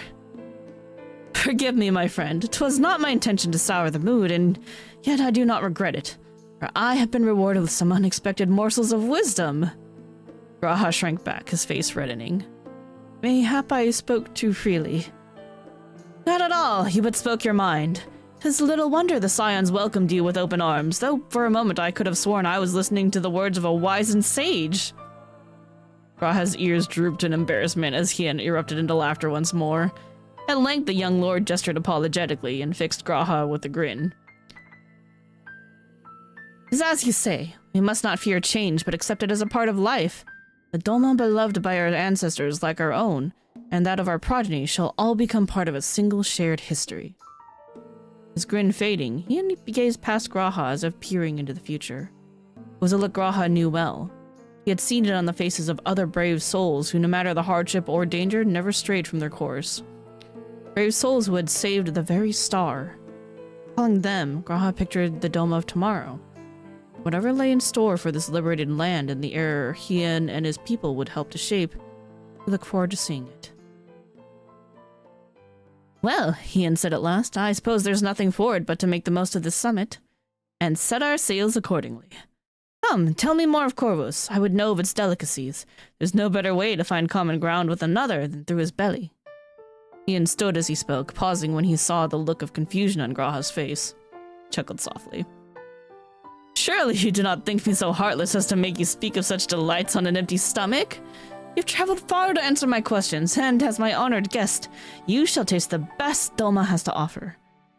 G'raha's stomach growled in response. His confusion quelled and his appetite duly whetted, he stood up and, together with Hien, exited the Qiankan. Across the one river, he could see the ruined remnants of what once stood as the very center and symbol of the land, Dolma Castle. Yet the Enclave was bustling with people determined to restore and rebuild. Even after the storm of blood, the people remained to usher in the dawn of a new era. And life goes on. And here on a nice picture of G'raha and Hien eating rice balls, of all things, as they watch a bunch of kids play. Alright, I think we can do one more for today. And then maybe we'll do the rest tomorrow or whenever it is that we do the Starlight event, since that just came out as well. Okay. A legacy of hope. Rearranging even a single chamber in the Grand Leveilleur estate was a monumental task, yet Amelians welcomed the challenge all the same. Having volunteered to host an exchange student from Thavner, she had seized the opportunity to repurpose the dusty old meeting room. Gone were the conference tables and the stiff-backed chairs, replaced by a plush feather bed and a carefully curated handful of cheerful knickknacks. With each new furnishing the attendants delivered, the space had grown cozier, till the air of cold bureaucracy was quite dispelled. Once everything was in place, Ameliance paused to survey her work, a satisfied smile beginning to form on her lips, till a jutting desk drawer caught her eye. A single discordant note spoiling the harmony. Well, that won't do. We gave the offending item a heavy, hearty shove, but the drawer remained stubbornly open. That's the trouble with these old antiques, always in need of attention. Indeed, with its faded wood and old-fashioned decoration, the desk more than qualified. This must have been in the family for 3 generations. Her husband's father had likely purchased it when he was but a young man, after which it would have been passed down to Fortunal when he came of age, before he would in turn entrusted it to Alfino. Little wonder it won't budge anew. Subsequent attempts to close the drawer proved fruitless. With a sigh, she pulled it open instead, and the source of her troubles became clear. Towards the back, the cover of what appeared to be a concealed compartment had worked itself loose, obstructing the drawer's closure. Louisoix had been rather rebellious in his prime and had doubtless acquired the desk to serve as a home for his secrets. As Ameliance had raised 2 rebels of her own, she had stumbled upon more than a few contraband-filled nooks and crannies in her time. Naturally, she could not help but take a look, and inside found a leather-bound notebook. An old journal, perhaps? A moment later, it was open in her hands, and a grin crept across her face as she recognized the confident curves of Alfino's letters on the faded parchment. It was 1572, a year that would go down in history as the last of the 6th astral era. First sun of the 3rd astral moon had risen, and spring winds from the south had finally reached old Charlene's shores. A crisp, refreshing morning like this held boundless possibilities, yet Alfino Leveilleur was insufferably bored. Though he had been accepted into the studium at the remarkably early age of 11, no less, it would be some time before he walked through its hallowed gates as a student. His day's schooling already concluded, he drifted about the manor, aimless and anxious. He had hoped to pass a few hours with his grandfather, but Alice had set off with the Archon at dawn to browse the markets, and while his sister had taken their dog Angelo with her... They have an Angelo? It's a dog? That's an 8 reference. And while his sister had taken their dog Angela with her, she had conveniently forgotten to invite her own brother. Still, he did not blame Alice for wanting to spend as much time with her grandfather as she could. Louisoix would soon depart for the benighted realm of Eorzea across the sea, for it was not in his nature to ignore the plight of those in need. Alfino eventually resigned himself to an afternoon of reading in the gardens and made for the estate's great hall. The chamber stood dark and empty when he entered, save for a figure standing tall in the doorway. Have you business to attend to, father? An inspection. Fortunal addressed his own flesh and blood with the self-same terseness he would a junior colleague. Not that Alfino was deterred, it had never been thus. How very industrious, but was this not to be a day of rest? I do this of my own accord, not at the form's behest. In that case, might I join you? The young prodigy attempted to hide his excitement, but his wide eyes betrayed him. Fortunal regarded him thoughtfully. After what it felt like an age, he answered with a nod. So it was that the boy escaped the stifling walls of the estate and followed his father unto destinations unknown. Are we about to get the time when Alfino goes with Fortunal to the Labyrinthos and examines the weather building? And Alice is like, what the hell? Why didn't I get to go? And she's like, you went off with grandfather. What the heck was I supposed to do? I remember this. Getting the story, y'all. Okay. Sorry. Alfino breathed deep of the crisp air as he basked in the pale sunlight. Their path afforded them a view of the Agora, and, unexpectedly, of Alice. Curious yet cautious, he took care not to be spotted as they passed, his gaze flitting back and forth between the path ahead and the distant plaza. Alice was unattended, kneeling as she played with Angelo. Nearby, Louisoix was surrounded by a small crowd of academics. Scholar Montaigne stood tall in their midst, flanked by the more rather diminutive Professor Rurusha and Nenelimo Totolimo. An impassioned discussion, no doubt. Alphino suspected it would go on for quite a while. And here we have yep, that is exactly a picture of Louis Soir with Montaigne and the 2 potatoes.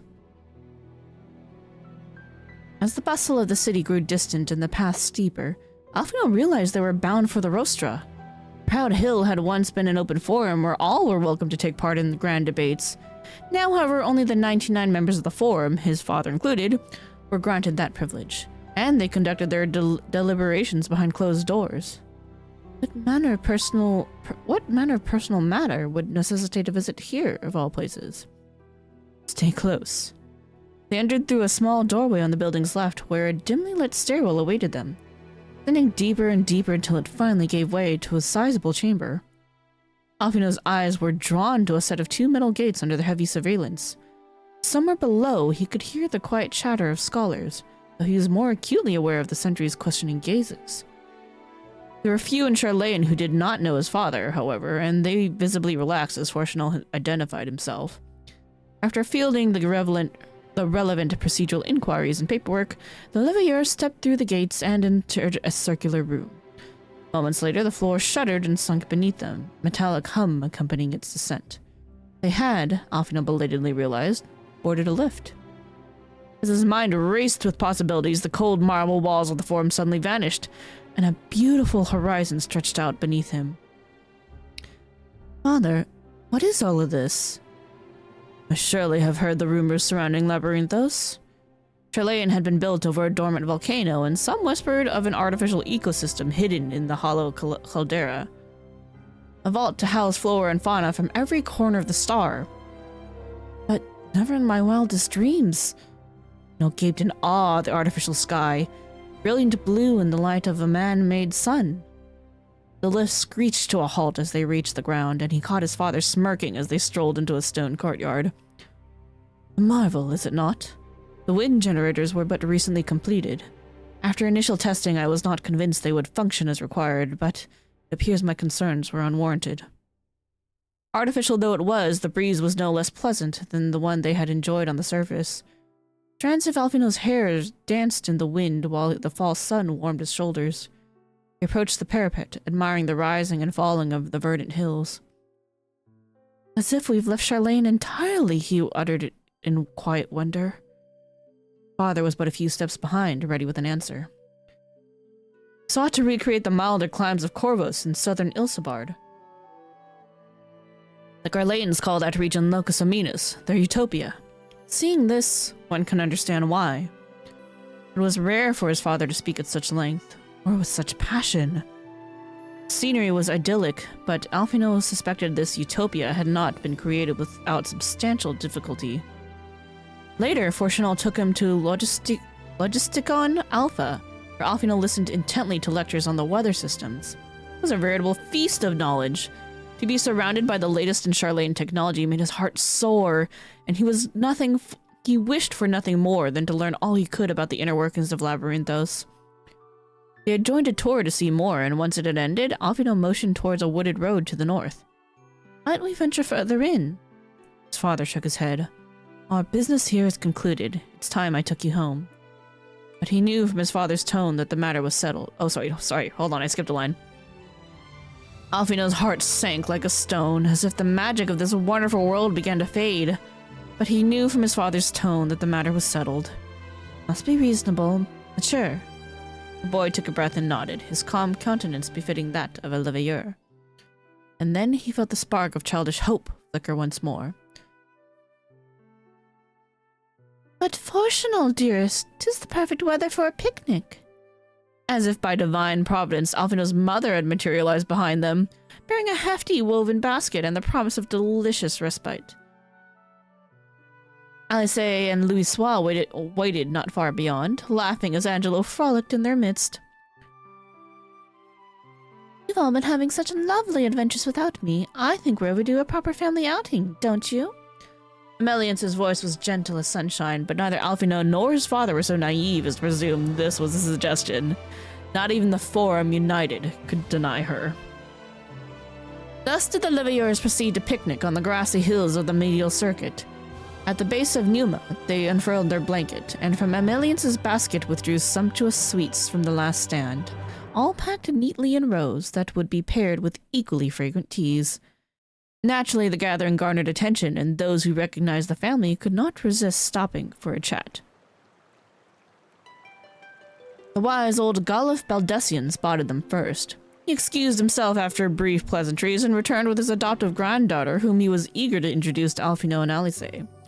Knowing that Crow would soon be their senior at the studium, Ameliance was delighted to share a cup of tea with the young Lalafell.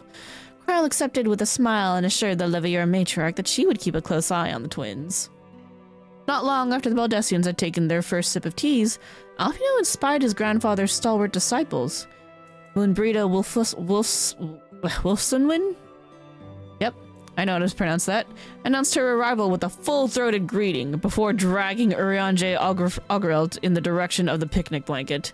Urianger, for his part, expressed a reluctance to intrude upon the Livier's leisure, but Moonbrita simply stated, "The more the merrier," and pressed down upon his shoulders until he was seated, whereupon a warm cup of tea was thrust into his hand.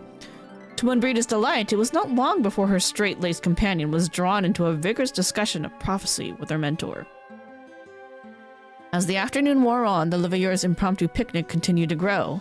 Archon Rambos arrived to captivate Urianger and Louisoix with his insight into the cultures of ancient Alag, while Dickon at the Last Stand answered Ameliance's summons with a fresh batch of confections to prove his hotly debated theories on baking the perfect sweetmeats. There is a lovely photo here of the growing picnic and all the people coming by. The Liviers are very popular. Conversation flowed as freely as the tea they shared. Every back and forth, every peal of laughter, warm and comforting, until azure skies blushed crimson and the pale sun faded, making way for the shadowed moon. Melians gingerly closed the journal, then shut her eyes to recall the journey home that fateful evening. In the fading twilight, Louisoix, Fortunaud, and Alfino had each made a solemn vow. Flames of hope yet burn bright, and I shall not see them smothered. Louisoix knew only too well that his efforts to forestall the seventh umbral calamity would place him in mortal danger. Yet on that day, surrounded by family and friends, he had been the picture of contentment. Her hope burns brighter still for your legacy. Mine is a difficult path, but I shall walk it gladly, for our children, their children. Fortunaud's meaning was clear in retrospect, with knowledge of the Exodus. Though he had not seen eye to eye with his father on matters of politics, Louisoix had never pressed. Simply listened and nodded, aware perhaps of the secrets his son had sworn to keep. You need not keep them but you need keep them no longer, my darling. Our children live, and these burdens are not yours to bear alone. I shall study, learn, and grow that I might become a man worthy to follow in my father and grandfather's footsteps. Young Alfino's aspirations had been pure and selfless, meanwhile. A child's promise, but not an empty one. He and Alice had done so much for so many. They had defied their father, and in doing so rekindled his hope. And together with countless allies they had met on their journeys, they had spread peace far and wide. Against all odds, you each remain true to your word, and will each remain forever in my heart. That was a really cute story. It was a nice background on the Livier family and, been up to when they were younger. It is now 10:40. We're gonna be up super late if we read the last three, so save that for another night. Alright. With me, friends, we're gonna go over. We're going to end here for the evening. Alright. Thank y'all for watching. Hope you guys enjoyed the stream. Hope everyone had a good time with Deep Dungeon today and with story time. We'll do more story time later sometime this week. But for now, Thanks all for coming. Thanks for everybody who came by today. There's so many of you lovely people who came by, and I really appreciate it. Let's see. Hold on. Let's go to our activity. All right. Thanks to Vagrancy, Neoneko, Dat Black Bear, all for the gift subs, and also for the biddies, Neoneko. Thanks to everybody who came by today. Ethaloon, Dat Black Bear, Ashen Moore, Dio, Space Papoto, Neoneko, Caustic Acid, I think. As Freshwater, thank you as well. Anyone other chatters that I may have missed? Lurkers, future VoD watchers, everyone who came by today, thank you so much. Hope you guys have a good time. Deep Dungeon is always fun. We do it regularly on Mondays. So, you know, be more next Monday as well. Assuming there's no maintenance during, like, you know, the time that we stream. The only time that we have to do something else, but yeah. Anyway, hope you guys all have fun. Have a fun rest of the week. Our next scheduled stream is technically on Thursday. RJ Linkling, thanks for coming by and showing off that Chirico nom. Technically on Thursday, but we're probably going to stream before then. We got to do the event for Final Fantasy XIV and finish the rest of this story time. We got to... And I want to play more Astrobot, so... We're probably going to play more Astrobot, at latest on Thursday, but possibly before then. We'll see. So, thank you again, everybody who came by. Hope you guys have a good week. Have a great rest of your night. And I will see you all... I forgot to stop the Spotify. I'll see you all next time, alright? So take care. Thank you again. Spread love, spread joy. Have a good week. See you all later. Bye-bye.